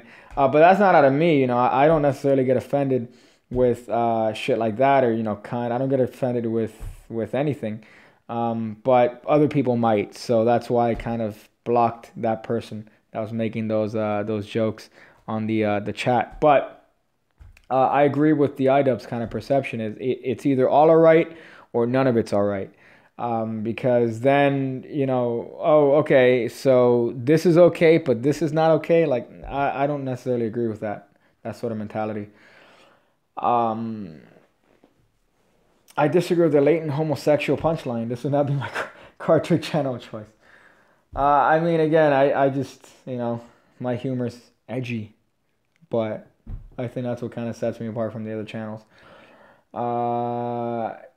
Jay Sankey blocked you because your humor offends him, to be honest. No, I think it's because I said I want to fist fight him on Twitter. I remember I tweeted at him a long time ago saying, I want to fist fight Jay Sankey. And then, surprisingly, after that, I could not see his tweets anymore. So I feel like that may have been a direct correlation as to why he blocked me. I love Jay Sankey, though. I fucking love Jay Sankey. I don't agree with everything that he puts out. But even the things that people have said that are shitty that he's put out, I love the shit that he puts out. So I'm a huge fucking Jay Sankey fan. And yeah, it kind of sucks that he does block me. But let me tell you, one of my inspirations for this style of humor is Jay Sankey himself. That video that's called "Oh My God" is one of my favorite fucking videos that I've ever seen that Jay Sankey's made. He's also made the card technique, revolutionary coin technique, right? And in that video, he's fucking raunchy as shit, and I loved every second of it. He's making dick jokes. Oh. So let me tell you, that Jay Sankey, I mean, Jay Sankey is one of my inspirations for this style of, you know, offensive magic. So, are there any tricks you won't teach us because it piss off other magicians? Cactus smoke? Yeah. Yeah, if there's a person that came up with a particular thing, I'm not going to teach it, you know, just out of principle. If, you know, again, that's what I want to teach. I want to teach a marketed item. Have you seen his videos from the 90s? Yeah, that's what I'm saying. I fucking love all those videos where he had like long hair. Fuck. Let me go back here and see some other stuff. Do you perform tricks by Danny D'Artis? How do you love his impromptu invisible deck? I love everything he does. Everything that he does. Because I love that he's able to do things that would ordinarily require very difficult sleight of hand without doing sleight of hand. He's doing sleight of mouth. And probably sleight of belly. So he you know, he's on the chubby side. But again, I'd stick my face in that chub. I love Danny D'Artis and everything that he fucking does. So he's fucking Jesus. Let me see. He's basically trying to be a Michael Marr. That's funny. Yeah, I mean, I love Jay. It's a shame he has me blocked. That's all I gotta say. But I'm a huge fan of Jay Sankey and everything that he does. So, let me see. What does it? Hey, yeah, I got that fucking joke. Cunt. The guy in front of me looks like Jay Sankey. That's funny. Yeah, you're gonna have a lot of bald people at a wrestling show. Lindsay Harvey. Let me see. What's up with airline food? It sucks, and they don't typically clean the stuff that they make the food on, which is why I avoid airline food every time I fly. That's a good life hack. Vlog non-stop, and sometimes a color change. Is that a reference to someone, Top Nine or Awesome Kiwi? Is that a reference that I'm not getting? Let me see. That's a good. I like that. Jokes are funny. People who listen to them are not. Yeah. Yeah, because people who listen to them get fairly offended. I mean, you see the people that I follow on Twitter, you know, and some of the people that I follow on YouTube, you kind of see my ideas, where my ideals of free speech come from. So that kind of gives you a little bit of that. What trick can you do through texting? There's a couple. I've been looking at a lot of Martin Gardner stuff recently, and if you Google Martin Gardner card magic, you're gonna find a lot of great stuff. You know, you're gonna have to dig deep within the annals of Google to find some like articles and shit. But yeah, that's phenomenal. If you want to look up some tricks that you could do through text, because you know, I even saw a trick that was done through mail. That shit was fucking crazy. I forgot where I read it, but it's you ship somebody a deck, they do certain actions, they ship you back half the deck, and you're able to tell them what card they picked. You could, you know, do certain things like that through text. Elusive CTW, yeah, Animan has some great effects that could be done through text or you know, through whatever. I ate out my girlfriend today, and when she came, she said your name. Is something going on here? You know, maybe. If she said Piggy, that'd be, maybe she's referring to somebody else. Steven Crowder is pretty hot, no homo. Yeah, I agree with that. I agree with that. Martin Gardner, yeah. Connor Goodall, that's his name. Let me see some other stuff. Who are you talking about? Trevor? You said Sankey's great. Oh, Sankey's great until he gets his picking up the ladies groove thing. Makes you throw up a little bit. Yeah, maybe a little bit, but I'm pretty sure Sankey could get his fair share of action if he chooses to get in there. Night. Let me see some other. Do we have any hot questions? Because I feel like I need to go to sleep. It's 1:40. Somebody said Xavier's doing a stream, right? Is he? No way. Am I gonna... Let me see if he's doing a stream. He is doing a fucking stream. What? In many situations. What I like about it is the hey, we're competing streams. Structure of if you're going to consider something as a valuable Yeah, my guy's competing with my stream here. The emotional actions, psychological. Let me see. And the thing is, with some moves, you know, like that change, if you I just did the mechanics, was told you were streaming too. The timing, the rhythm, the psychology, and yeah, I'm losing viewers now. That's funny. Well, it is also 1:40 in the fucking morning. what I really enjoy about it. Gary, do you still use your web grip? Oh yeah. Oh man, Greg. I mean, like, I use this that guy's as the. an edge for different things as well. I would do dirty It things. achieves, Do dirty things to that individual. hold up the hand really far and still have something like a ring. Nice. No choice in the two streams. So you can actually Never thought of switching or try watching them at the same fucking time, right? that natural Stream Inception. That's funny. I'm literally watching his stream on my stream. it's That's a little weird. for the right moments. You know, I would do dirty things to Gary Thomas though. I would do very dirty things to Gary Thomas. He's another inspiration of mine, which is actually interesting seeing him talk here live, which is funny. total different thing. Right? Oh, he's talking about edge grips. You know, it's fucking getting real when people are talking about edge grips. That does that you could not do with either the wet grip or the downwards, and vice versa. Oh, what up, Pig Cake? Hey, What up, bro? He's got another channel. hey, Pig Cake. Yeah. hey, guy. Streaming. And we're also on Instagram. Do you think singing and rapping in the That's past funny. takes away from the overall effect? Yes. No. Jesus. And then you look at his hands, Gary Thomas's hands, and he's doing some ring shit. You're distracting them from the moment. Fuck. Now they're just listening to you. They're not watching you or whatever. Sheesh.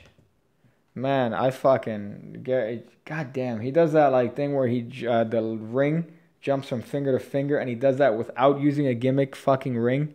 Holy shit. Man, he's a phenomenal guy. I fucking love him. Actually, I was helping out a friend in Philly that is actually gonna. Before I get distracted, has Magician met you in real life? Well, I took a picture with Penn and Teller, the aforementioned every picture that everyone takes whenever they go to their shows. And that's about it. Matt King. I met Matt King. I mean, so I really haven't met a lot of like, you know, magicians that are in the know. Sam Kim. Those are the only three magicians that I've kind of met. Francis Minotti. I met in person, I guess, showing like I went to his show in he has Monday Night Magic in New York. When I was in New York, I saw his show there. So I saw Francis Minotti. He's fucking fuck. He's another guy I'd do dirty sexual things. Just started this. Oh, yeah, true. Yeah, I do dirty sexual things to him. But yeah. That's it. That's really it. I haven't really met a lot of, or seen a lot of magicians in person, which kind of sucks. But again, not a lot of people go down here that often, and I'm not really in other places that often. The times that I've seen, obviously, I went to Las Vegas once. I went to New York, maybe I think twice or three times now. So I really haven't seen other magicians that are like in the know at all, pretty much, apart from those that I mentioned. I'm totally undercover, dog. Totally undercover. Super undercover when it comes to my shit. Let me see some other ones here. Have you gone to an NXT taping at Full Sail? I have not. I was gonna go to one here in Southern Florida, but unfortunately I didn't make it on time. I got the email on it. I got the email the day of, so I'm like, great, this is fucking horrendous. So I missed the show, Lindsay. That'll be funny. Actually, I mean, obviously, when I do have the channel pool of hopefully when my channel grows, I would like to buy a Mexican wrestling lucha sort of pig mask, so that if I ever do a lecture, like a meetup, I'd wear the mask. I mean, my idea that I always wanted to do for 100K was I wanted to go to the Illusionist headquarters, and like where they ship shit, and I want to challenge him to a fight. That's what I've always wanted to do for 100K. But my problem, the shocker in a luchador mask. Yeah, but the thing that's hysterical about that idea is that their warehouse, the illusionist warehouse, that no one's there. Like, it's just a bunch of people packing shit. So Brad Christian isn't there. You're not going to find anyone there. But I'd find the concept hysterical that of me just going to illusionist headquarters or their warehouse and challenge them to a fight. But that's what I want to do at 100K. So once I get that plateau, if I, when I want to do that video. I think that'd be a phenomenal video. But obviously I need to get a lucha mask to do that, a pig-shaped lucha mask. And I don't think there's many wrestlers that have that are pig. Let me see. Are you a cop, Pig Kick? I'm not a cop. No. Too short to be a cop. But yeah, but I definitely wear a. I'd wear that. I'd get a piggy mask. That's funny.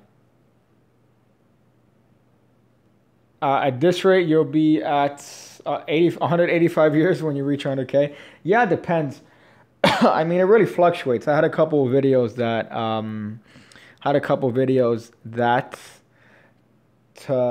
took off. I mean, by took off, I mean I got a couple, like I got maybe 100K views on that, and those videos got me a bunch of eyes looking this way. So those videos kind of helped out with subs. But obviously working with other magicians helps out a lot. It doesn't help that my videos are pretty much not encouraged by YouTube. So, that kind of sucks when it comes to getting growth. But, I'm just going to keep doing what I'm doing and then try to grow as much as I can. Maybe work with other people. But I definitely want to try to grow as much as possible on this channel. Somebody said, I have an irrational fear that Picky's going to get super famous and not be able to have live streams anymore like this because it's literally going to be 40,000 people. I don't think that's going to be an issue. I don't think that's going to be too bad of an issue. But I mean, I still try to read all the comments, even if there's a lot, like in the videos that I have a sizable amount. I try to read all the comments that I can. Even the dumb cunt ones, I try to read them. So, I don't think that that's going to be that much of an issue. Let me see some other shit. What movies do I like? John G. Read this, Dan. See, I just read it. I like horror movies. That's my favorite type of movies. Horror movies, actually specifically Japanese horror movies. That's actually my favorite type of horror movies, Japanese horror movies. Then obviously like the comedies, I'll tell you, my favorite movie is actually, I know I'm good. My favorite movie is, I have it written down here, that's of that style, is, well, Audition is fucked. I didn't like Audition. Ju-on is good. The remakes of Ju-on are kind of iffy, but I hate the American remakes of like all of them. Not to be a fucking shit snob, but Ju-on, the original one, was fucking scary as fuck. But I have a notebook here with all the movies. I think The Devil is something on it's called I Saw the Devil.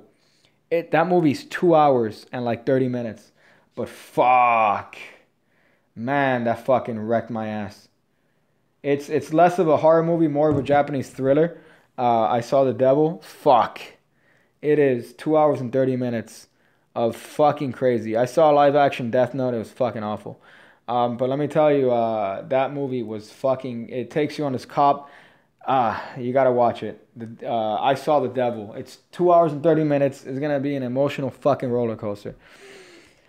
But somebody said a movie here that's fucking dope. That's good. Somebody said one here. Interstellar. Top notch. Do you think Interstellar was overrated? No, it was not overrated. I watched Interstellar in the theater in fucking IMAX. I cried at least 3 times watching the movie. In the course of watching the movie, there was a couple times when I actually got fucking choked. I was that scene where he's fucking reading or looking at the videos. That's funny. I just saw the comment that said, "Take a shot every time Piggy says And I just said, as I read that. Where he's reading, or looking at the videos of his daughter. I couldn't handle that. I'm trying not to say now because you called me out on it, you cunt. But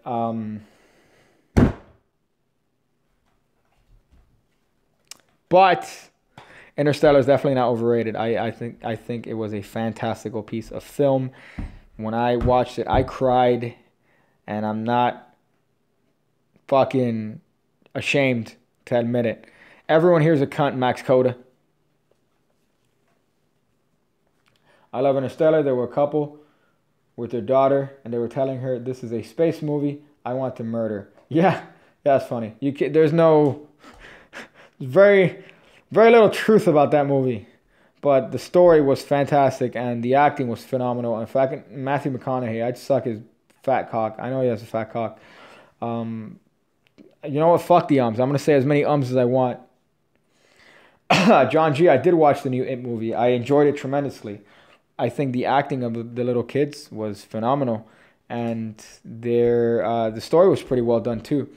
Obviously, it's not, the original. The original was almost 2 hours and fucking however long it was.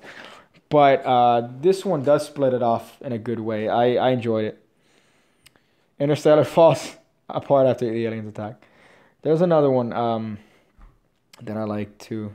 But, Japanese horror movies, definitely my favorites. I do like the typical Spy Hard. It's probably my favorite movie of all time. Spy Hard of Leslie Nielsen. Airplane is another one of my favorite fucking movies of all time. Naked Gun. All the way to I think 3 3/4 or 3 3/4, whatever the fuck the last one was. Those movies are the reason why I'm not. I'm saying OJ didn't do it. I'm just gonna say that right here. All right, those movies and OJ in those movies is the reason why I'm an OJ fan to this day. All right, I'm just putting that out there. That's. I know it's an unpopular opinion, but unfortunately, I gotta say. Those movies definitely turned me on OJ. His acting in those movies it makes me think, you know what? Maybe he didn't do it. Maybe he didn't do it. Fuck. Boruto is what is Boruto? If that's what I think it is, then I'm not. I think I know what that is. Wait, hold up. Is Boruto the new Naruto? Is that what that is? Is that what that is? OJ for president, Casey Anthony for vice president. That's fucking hysterical. What type of music do you like? Gay 80s. Right? I like gay 80s. Yeah, I like gay 80s shit. So, Journey, Asia. My favorite band is, believe it or not, Survivor. Yeah, that's a throwback. Honestly, if you know a song from Survivor other than Eye of the Tiger or Burning Heart, let me know. Let me know in the comments. Do you know any? Because I've never found anybody else to like Survivor and any other song than Eye of the Tiger or Burning Heart because it was in Rocky 4, but they can't name you any other song from Survivor. So if you fucking like Survivor, drop a comment. I want to see. I doubt it with how many people are watching? 30 so far? No Googling. That's funny. Yeah, but they're my favorite absolute band. And the lead singer, Jimmy Jamison, died a couple years ago. He died pretty recently, actually. He died, I'll tell you what, 2014.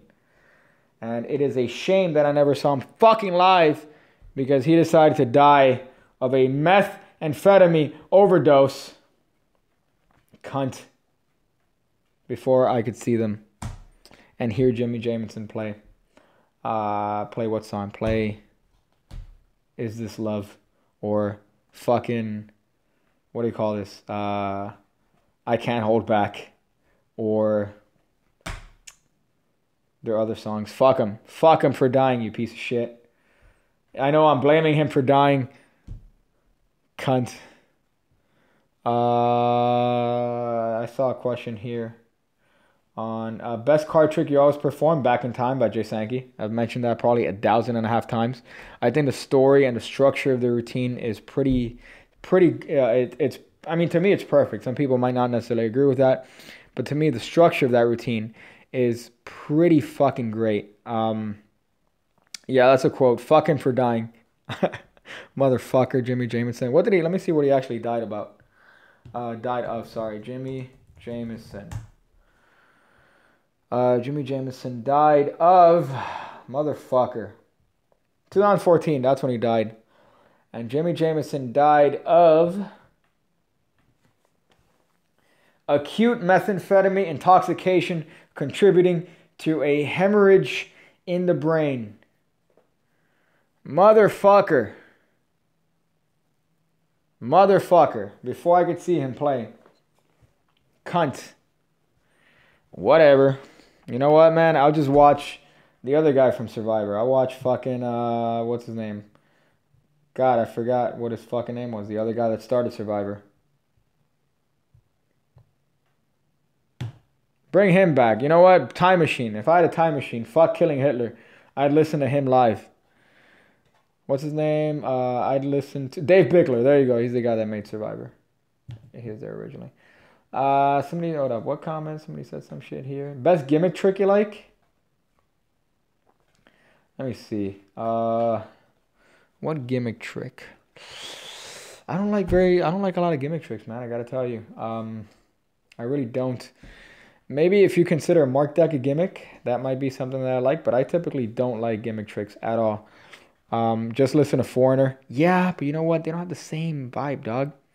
They don't have the same vibe as Survivor. Survivor has this arena rock sort of, fucking vibe. Foreigner is, they're more rockish than Survivor. Anyways, before I kill myself, let me see. Favorite false cut? I think it's the same one everyone does. The Thompson, this one. The standard one that everyone does, right? That's my favorite. That's one of my favorite false cuts. This I paid $8 at Walgreens. Walgreens for some reason are selling these, so these are actually pretty dope. Death Cab for QB. I'm not gonna listen to that because again, I don't want to kill myself, and their songs make everyone want to kill themselves. I'm trying to think of another good false cut that's like not flashy and not showy, but still gets the job done. I got it. This is a Richard Sanders false cut. This thing. It's based on a Gary Roulette idea. So you just swing one over, swing another one, keep a break, switch these two packets, drop that on top, and then complete the swing cut. That's a Richard Sanders and Gary Roulette sort of false shuffle. But let me tell you, I don't know why false. That doesn't matter, man. Fuck. False cuts don't matter. We all die at the end. Started doing magic because of you, but I stopped for a month. Favorite YouTuber. Thanks, dog. I'm glad I've inspired someone with a fantastic name like Max Coda. Can you show us one of your best card trick right now? I don't know. I don't know if I'm in the if I'm in the mood for that. I did show a good card trick earlier. I showed a good card trick. You could go back in the stream and watch that later on. Am I a postmodernist? I don't even know what that is. Okay, Google. What's a postmodernist? Postmodernist, a believer in or supporter of postmodernism. What a fucking joke. Thank you. A postmodernist is someone who believes in postmodernism. According to difference between, modernism is a school of thought or a movement that took place in the Oh, late rational 19th century thinking, logic, and scientific thought. That sounds like every fucking movement. Son of a bitch. It's incredibly complex. It's a method of analysis. Yeah, I see by the general-ass Google description. Butterfly cut. I can do this one. That one's kind of shitty. That looks like hot shit. Probably because it's also too fucking in the morning. Let's see if I can do this without looking like total shit. Yeah, they're going to all look like total shit now. There you go. That's a reverse butterfly. That's Greg Wilson's cut. That's fucking hot shit. Let me see if I can do the regular one. I probably can't. I haven't done that in a long time. See, I already fucked it up because I didn't keep the packets. I probably haven't done this shit since somebody asked me in the last live fucking stream. But yeah, that looks like shit. If anything, I like doing the Greg Wilson one, which is that one, which I do horrendously. Let me see if I can do this shit. Oh, son of a cunt. Oh boy, there you go. Yeah, that was awful. But there, I guess. That's kind of a shitty butterfly cut. Postmodernism is also fear-mongering word among some of the right, but they largely don't understand it. Oh boy, that made me burp. Fear-mongering word. Oh, like alt-right, alt-left, like all that. Like it's like a, they're using it in that sort of offensiveness. Like if you call somebody that's like fundamentally Republican and alt-right, you're kind of assuming that they're like, like a fucking Nazi or whatever. If you call somebody from the left and alt-left, you're assuming that they're part of like this whole, social justice movement of all that shit. It gets fun. Let me see. My girlfriend loves it when I do magic. Blew her mind the other day with that inversion trick you posted. Yeah, that's a good one. That's a really, really good, really good one. I enjoyed that variation because I know that there's Greg Wilson has one, but that just comes from the classic. I started with the Mark Wilson trick, right? I started with that Mark Wilson bit, and then from that trick, it went on to that. What that was. Is it Rusev Day? It's always Rusev Day. I'm probably the biggest pig cake fan, TBH. Anyways, postmodernism is really complicated.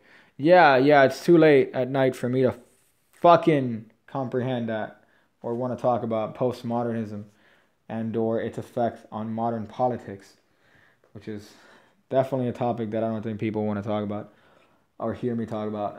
Let me see. I saw something about intros. Are you sad Xavier Perez's channel got deleted? I think he deleted it himself. What do Jews mean to you? I like Ben Shapiro, whatever that means. I think I have a Jewish aunt, maybe, somewhere. I don't fucking know. My intro gets you every day. I think that's the point. Yeah, the intro's supposed to get you every time. It's like a really hard intro. It's not over. Like, I don't overkill it. It doesn't hit the red. I put it under 0, so it shouldn't blow up any speakers. But, yeah, it's loud enough that it's annoying. I like it. I wear my pig hoodie. Yeah, if you see him, please shout out Piggy. I want that on a video. Do you post this video for rewatch? Yeah, I'll definitely do that. Do I like anime? No, I like pussy. I like getting pussy, so I don't like anime, unfortunately. Anymore. I used to watch a lot of anime, actually. Let me take that back.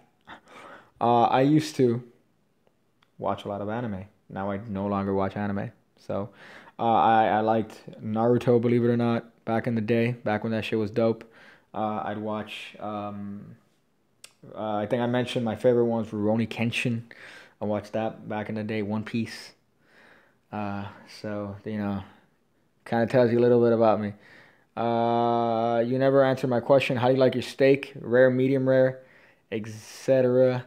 Honestly, I used to always order my steak well done.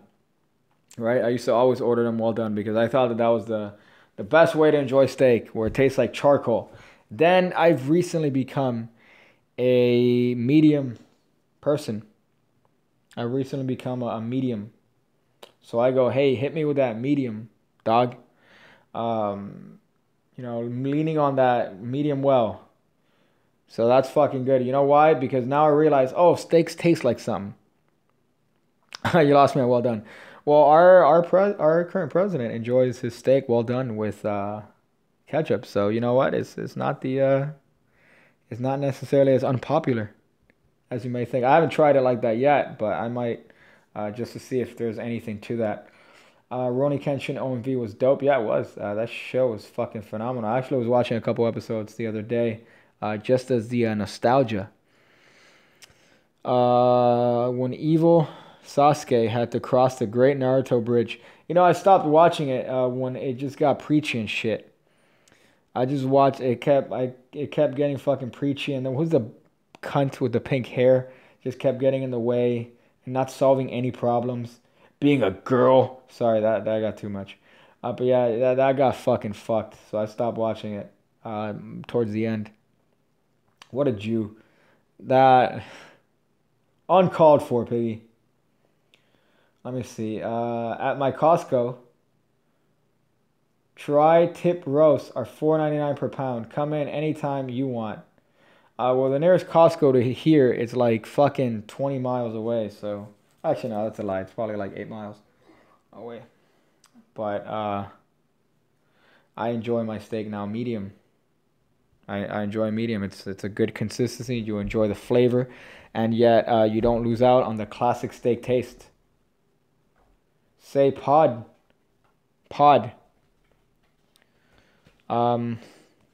Citrus Heights, California. Come out to see me. That's funny. Do you ever do mentorship or Skype lessons? No.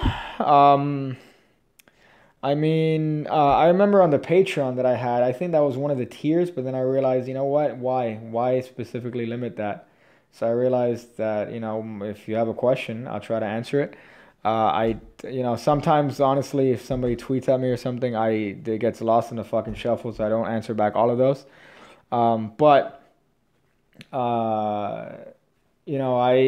It depends. I think my goal right now is to try to, fucking grow this channel as much as possible, and then maybe worry about individual mentorships or individual lessons for this shit.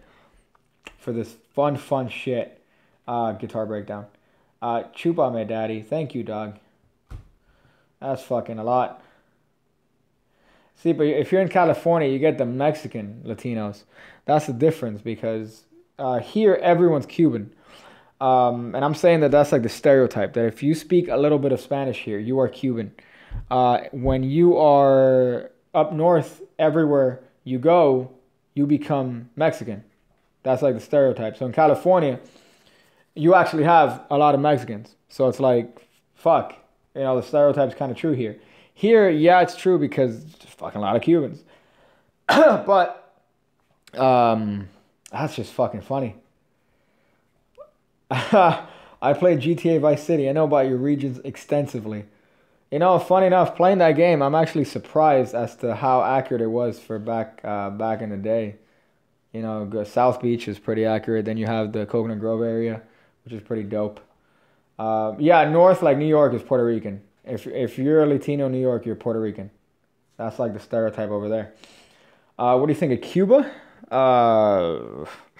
Damn, did you just drop a Sabio Vega? Fuck, that's old school, dog. That's fucking old school shit. Let me see if I could translate that. What do I think of Cuba? Cuba is a very unique country, especially now. Manco is a Japanese poet who died in 1724. I just translated it. I don't know. That's, but hold up. Oh yeah, I was saying that Cuba is very interesting, and I was watching a couple of documentaries about Cuba, and their upbringing with Batista and Castro and how he took over, and it's very interesting to see the up and down that Cuba had, their politics and their shit. It's kind of crazy. But as far as how they stand now, they don't even know where they fucking stand. I think Raul still is in charge or whatever, the brother of Castro, so it's like a whole clusterfuck. Why is Lil Jan your Twitter header? Out of curiosity, because I thought of the name and I thought it was really fucking funny. Upbringing. Yeah, I meant uprising. There you go. I thought it was really funny. Lil Jan, come on. That's gold. That's fucking gold, dog. So I want to be that if somebody decides to come up with an album and they're named Lil Jan, they know that I fucking have that Twitter handle. You don't know how many rap names I've come up with that I've heard and I've seen people do. And I'm like, fuck. Where do you stand on religion, or where does your faith stand? I'm not a religious guy. I don't think you could be religious and say cunt a lot and say Jesus every time you stub your toe. So, well, hold up. Castro was originally a democratic capitalist. Well, that's what he said to the people, right? He was trying to replace the previous guy who wasn't doing a good job in Cuba, you know, according to them. But Castro obviously had the intent of trying to get the affection of the people and then turn it on them and be like, haha, JK dog, guess what? I'm not really a Democrat. I'm going to be in power for 40 fucking years and I'm going to ruin your fucking shit. But you know what? He got AIDS out of Cuba in a very fucked up way. So, you know, he did his shit. All I know is that when he died, the streets were fucking crazy here.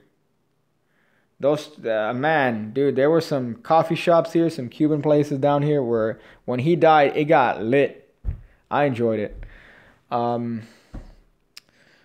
Soviet Union, except you won't die of hypothermia. Yeah, they'll just kill you if you disagree with their regime. I had a teacher whose pinky was cut because of he was a prisoner in Cuba. They cut his pinky off because he was anti-Castro, so they cut his fucking pinky the fuck off, which is fairly funny. I can't get over how gold this channel is. Yeah, right? Not only do you get magic tutorials, you also get cut humor and also shitty history lessons on Cuba and country. So let me see some other comments. I'm probably gonna answer like 3 more questions and then pass out because it's very, very late, and I need to eat something. Where did I go to school? Down here, South Florida, dog. Wait, let's see. Somebody said it's just a prank. That's funny. Oh yeah, Castro. Hey guys, it's just a prank. I'm in power for 40 years. JK, lol. I honestly thought he was gonna live to like 110. Please sing Despacito. Nah, dog, I'm not gonna do that. That's the worst song of all time. Is your boyfriend waiting in bed? No, he's sucking my dick.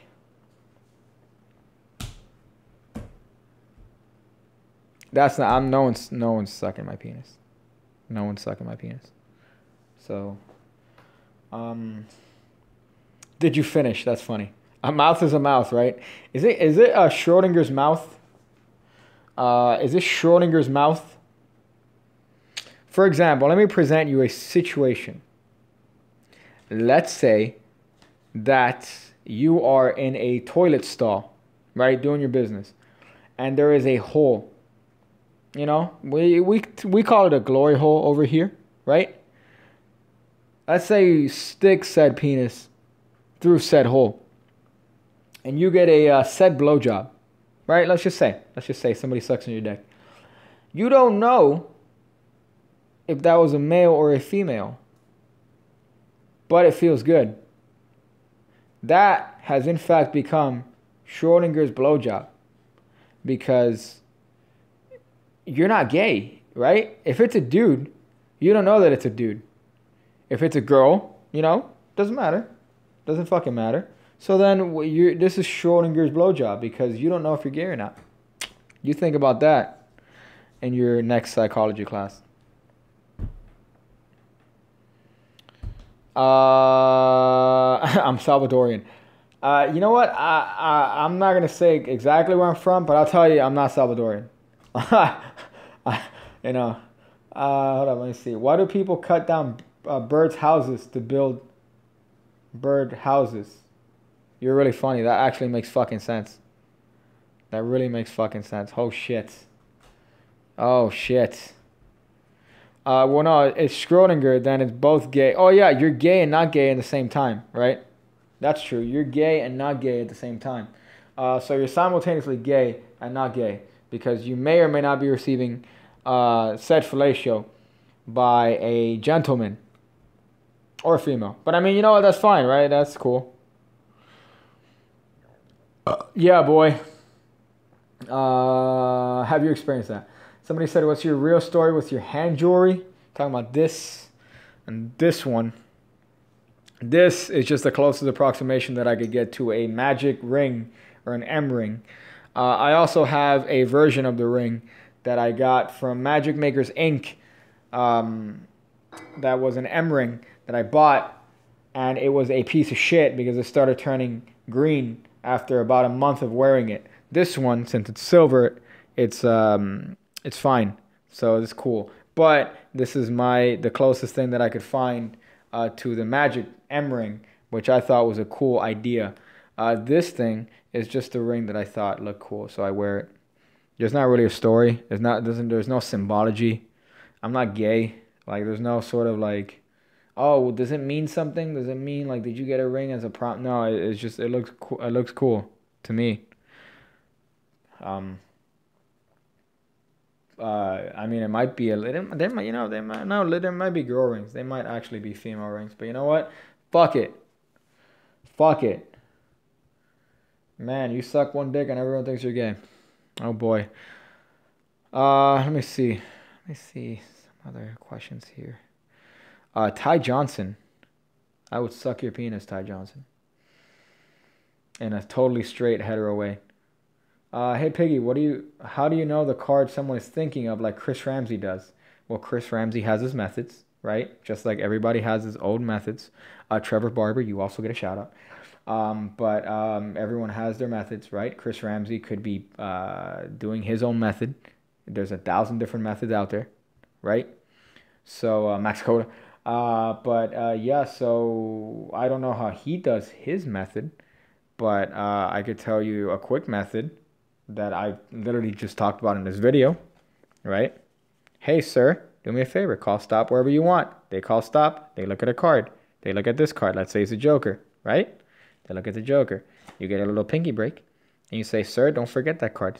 They say it over and over in your head. As a matter of fact, I want you to draw it out right here. Draw it out in front of you. Project it to me. You see what I'm doing? When I'm saying draw it out, I'm getting the fucking peek. I'm peeking at I'm seeing it with my eye hole as I'm telling him to draw it. And then I say, go ahead, think it, say it to my head. Oh yeah. And then obviously I reveal it in whatever way I want. That's an easy way to do it. Or you could potentially take a guess based on estimates. So, people are more likely to say Queen of Hearts. If you say, think of a card that, think of a card. They're most likely going to say Queen of Hearts or Ace of Spades. Or if you say, think of a card that, that's different. Not like a typical card, like an Ace of Spades. Just think of a card that's different. They're going to think of like a low red card probably, like a Two of Hearts or some shit. So you could just use probability to your favor. So there's 1,000 different ways to do it. V. Hank Cheddar. Yeah, that's me literally shouting out your name. I remember watching a David Blaine special, and he reads those Haitian minds. Yeah, he does. Thanks. You're welcome, cunt. That's typically the thing that they do on TV. I mean, it's not cheating. You're just cutting it in a good way. You're just cutting it in a way to make it seem. You're not showing this part. You're not showing the part where you're doing this. You're showing the part where the deck's away, and you're saying, think of your card, say it over and over in your head. 4 spades, That's what you're showing on TV, because that has a better effect on the TV audience than if you were to see, for example, the magician doing this shit, right? So it's all about perception, my nigga. Oh, I said nigga. Shout out Blackie Chan. Yeah, Blackie Chan. Not only for having the greatest name, you get a hot shout out. Me literally shouting out your name. My name is really white. Connor Goodall. Yeah, it's very white. I feel the white privilege coming here. Ooh, I'm sucking up all that white privilege. Oh boy. I really didn't watch YouTube in this live stream. I'm going to delete that from the title. Because I did not watch any YouTube videos at all. So I fucking lied straight up. You could broadcast shit? I didn't know that. I could slate shit? What? There's a lot of shit I could do here. I can insert ads in this fucking video? Are you fucking serious? I should have made the whole video ads. Get that sweet YouTube revenue. You watch Xavier stream for a bit. Yeah, I saw it for a little bit. I don't know where he is actually. My name's... yeah, watch The Swami. The Swami is a great documentary. It's fucking phenomenal. You get to see kind of the effect of magic, how powerful magic is. and the strength. Oh, Xavier stopped. He stopped streaming. Damn, that sucks. But it's a great fucking documentary. How do you like Jason England? I think he's a very skilled performer. I think he's fucking phenomenal. But I can never, I haven't seen a lot of his stuff. I've only seen obviously the things that are in passing. But from what I've seen, I think he's a fucking phenomenal magician.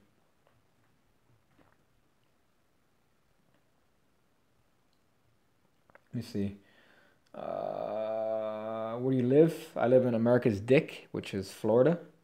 So, can you do a table pharaoh? I cannot do a table. Oh, pharaoh. Oh, I thought you said zero, but you spelled it like as you cunt. I can't. I don't think I've ever practiced that necessarily. Yeah. Nope. This move I have not practiced. What do you think of Jabrizi? I think I mentioned what I think of Jabrizi. I think Jabrizi is doing as much as he can to try to get as many people to talk about him as possible so that he could gain popularity that way. However, I think that people should not necessarily talk about Jabrizi because then that's doing exactly what he wants people to do. A magician's a magician. Unfortunately, I just think that his ego is fucking way too massive. Do a one-handed cut. Yes, sir. Yes, sir. Do you want some fancy one-handed cut? That's a fancy one-handed cut. Here's a fancier one-handed cut. There you go. Here's an even fancier one. Let me see if I could even do this one. There you go. Oh, shit. How about a one-handed shuffle? Can I even do it with these? Yes, I can. Why? Because I have no fucking life. Oh, boy. My penis is enormous. How do you get a card second from the top? Hey, sir, pick a card. All right, you got it. It's, 9 of hearts, right? You see the 9 of hearts there? You do this right here. Look, right there. I'm adding 1 card on top. And then I'm cutting it to the top. So now the card is second from the top. Or you could do a tilt, right? You could do a tilt. Hey, boy. Which I'm not a huge fan of the tilt, but it's kind of a dope. I don't know what a snap trick is, but it's probably something ripped off. TBH, Trevor. I don't know what the snap trick is, but to be honest, it's probably something that's not of his originality. And just be honest. Just being honest here. Let me see. Someone says, yeah, you're right. Forcing cards like Valentino, Masked Magician, got cool. Notice Illusionist and Magic Castle helped out. Genie Magazine. Are you on drugs? You might be. Is your penis huge? No, it's average. It's an average size penis. John Hudson, can you look at my channel? No, not on drugs. Yeah, John Hudson, I'll look at your channel. I'm going to go to your channel right now, dog. I'm going to look at this so hard. Oh. Master the Charlie haircut. Master the Charlie haircut. Easiest double lift tutorial number 2. Easiest double lift tutorial number 1. Cherry Casino playing cards review. Giveaway update, channel news. Pressers. I like the pictures you got here, man. Yeah, I definitely like the pictures you got. The thumbnails you got are kind of on point. Apart from the last ones. The last ones are kind of... Well, maybe this one. This one that says Master Charlie haircut is kind of fucked. But let me check out one of these here. Let me check out Cherry Casino V3 review. You already know what's about to go down. I don't. I actually don't know what's about to go down. Oh, fuck. Oh, I'm having a fucking seizure right now. Oh, man.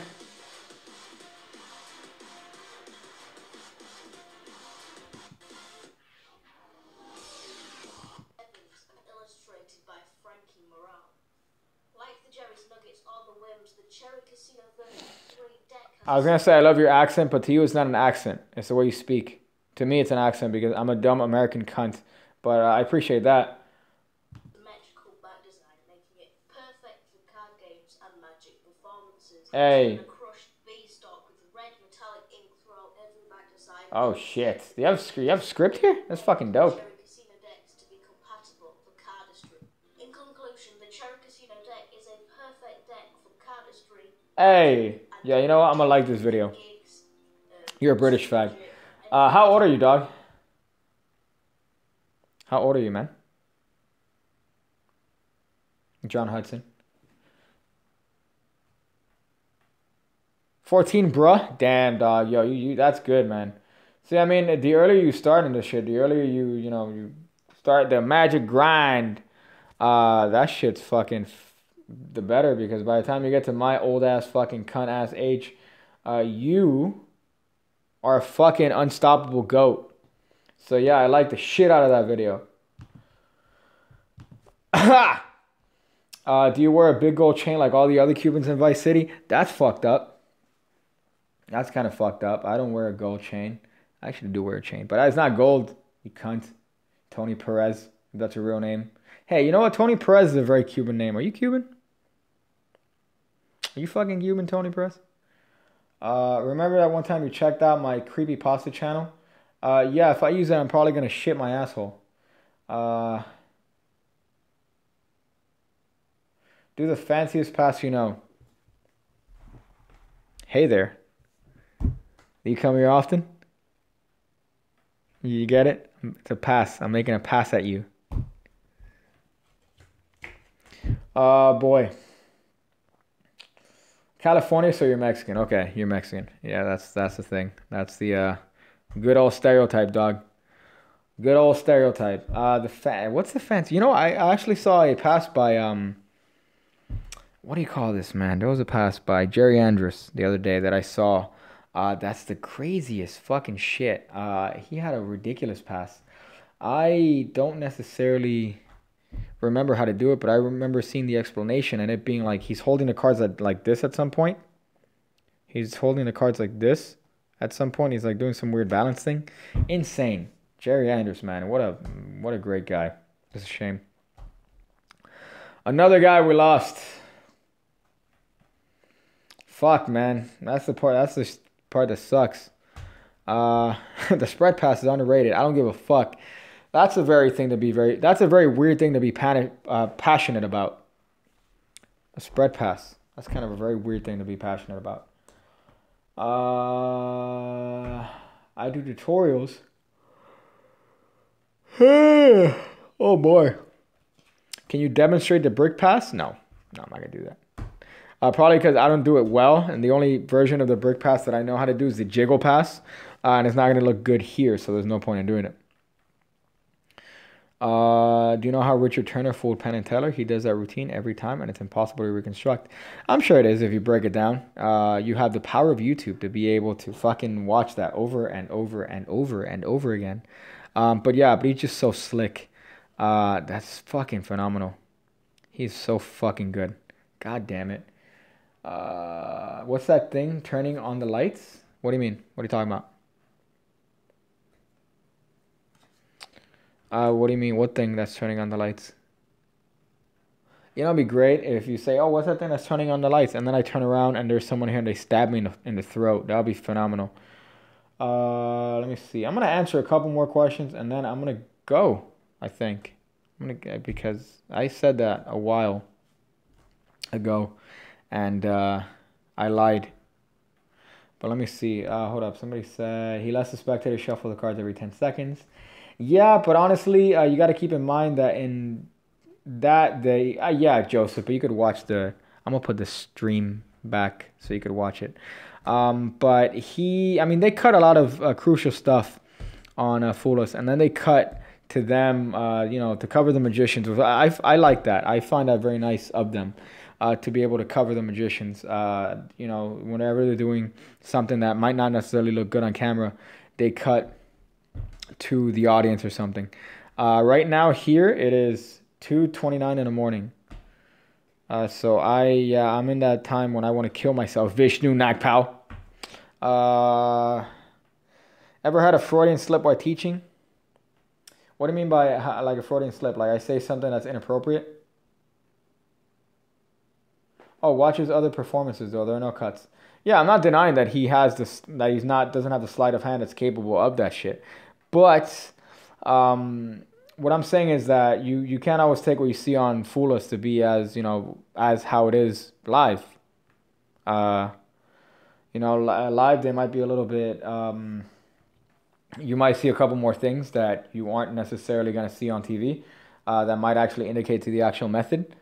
But I think that that's actually good because in that way, you know, you don't necessarily get the full story by just watching it over and over on YouTube. So that's really nice of him. As opposed to, for example, when David Letterman had a week where he had magicians on every day, you know, the angle that they showed the magicians was one that they could see pretty much a lot of the tricks. And they did that on purpose, which is very shitty. But Fool Us, obviously, you know, they did the opposite thing, which is kind of nice. Hold up. Somebody said, John Hudson, you said, any tips on getting noticed? Oh, boy.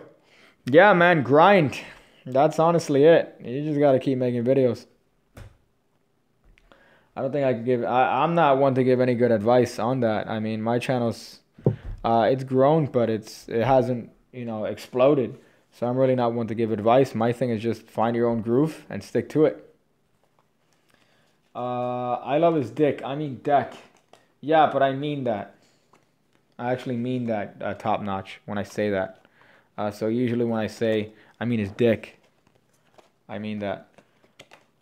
Trevor, 6 through 12.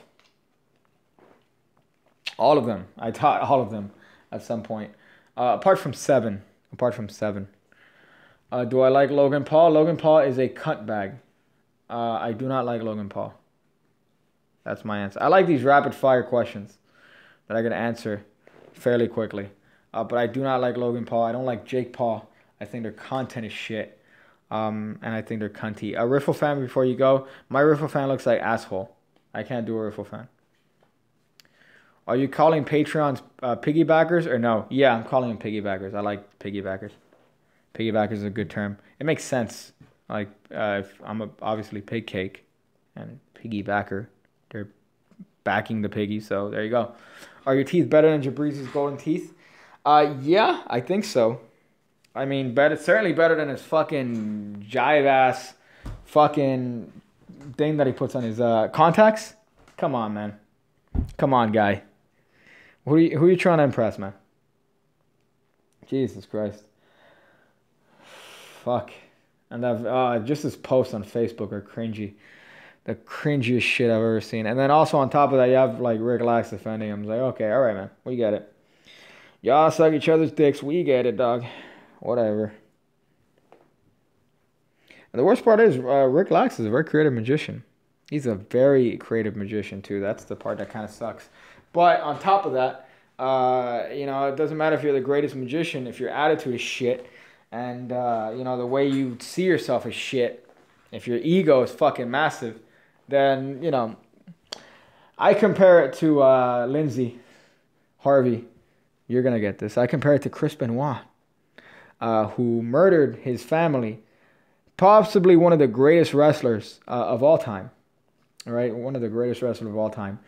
And, you know, he was an amazing wrestler. You can't deny that. But at the same time, you kind of lose that when you realize, oh, he killed his family. So, you know, you kind of lose the fact that he was the greatest wrestler when he did the shitty thing. Again, that's an extreme example, but, you know, you have somebody that's great at magic, but they're very shitty when it comes to how they are and how they act. It's, you know, I'm not necessarily going to be the biggest fan of them. Would you suck David Blaine's dick? Yes. Yes, I would. You said you were the pig doing the fucking in your intro, but the one that gets fucked turns into the cake, so... Fuck it. You made me think too hard about that. Listen, it's two pigs fucking, all right? If you have to break it down, I don't know what to tell you. But it's just two pigs fucking. Rick and Morty? Yeah, I love Rick and Morty. I hate Rick and Morty fans. I know it's popular right now to hate on Rick and Morty fans, but after seeing all the Musical.ly videos, you know, gotta tell you. Sijin, why a different angle than Vid? I don't know what you mean. I have pretty much roughly a top down, but you know, I have been reading comments about that, about the angle that I shoot the videos at, which is from here. Like that's the fucking thing over there. You see that? That's the camera. I have thought about what it is that change it, and it's the mat.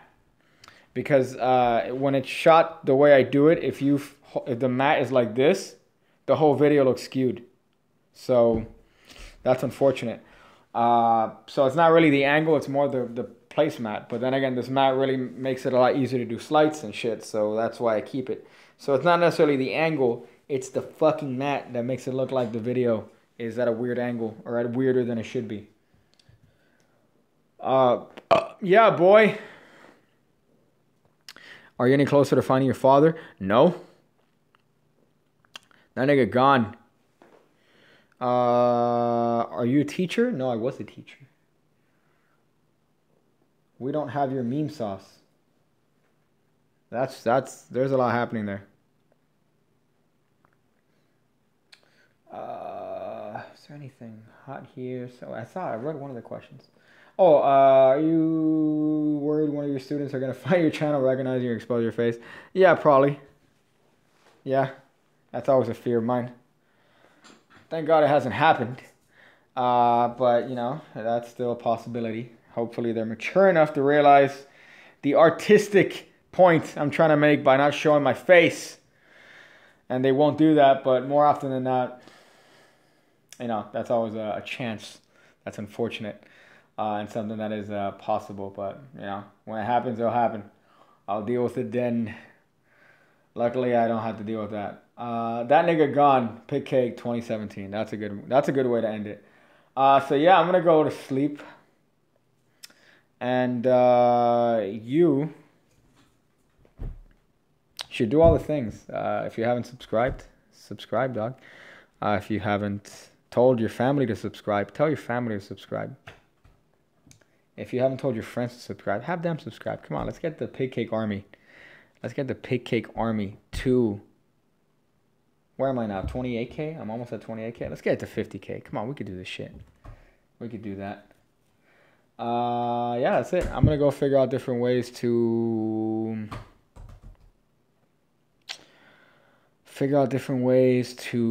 get a nail gun in my urethra. There you go.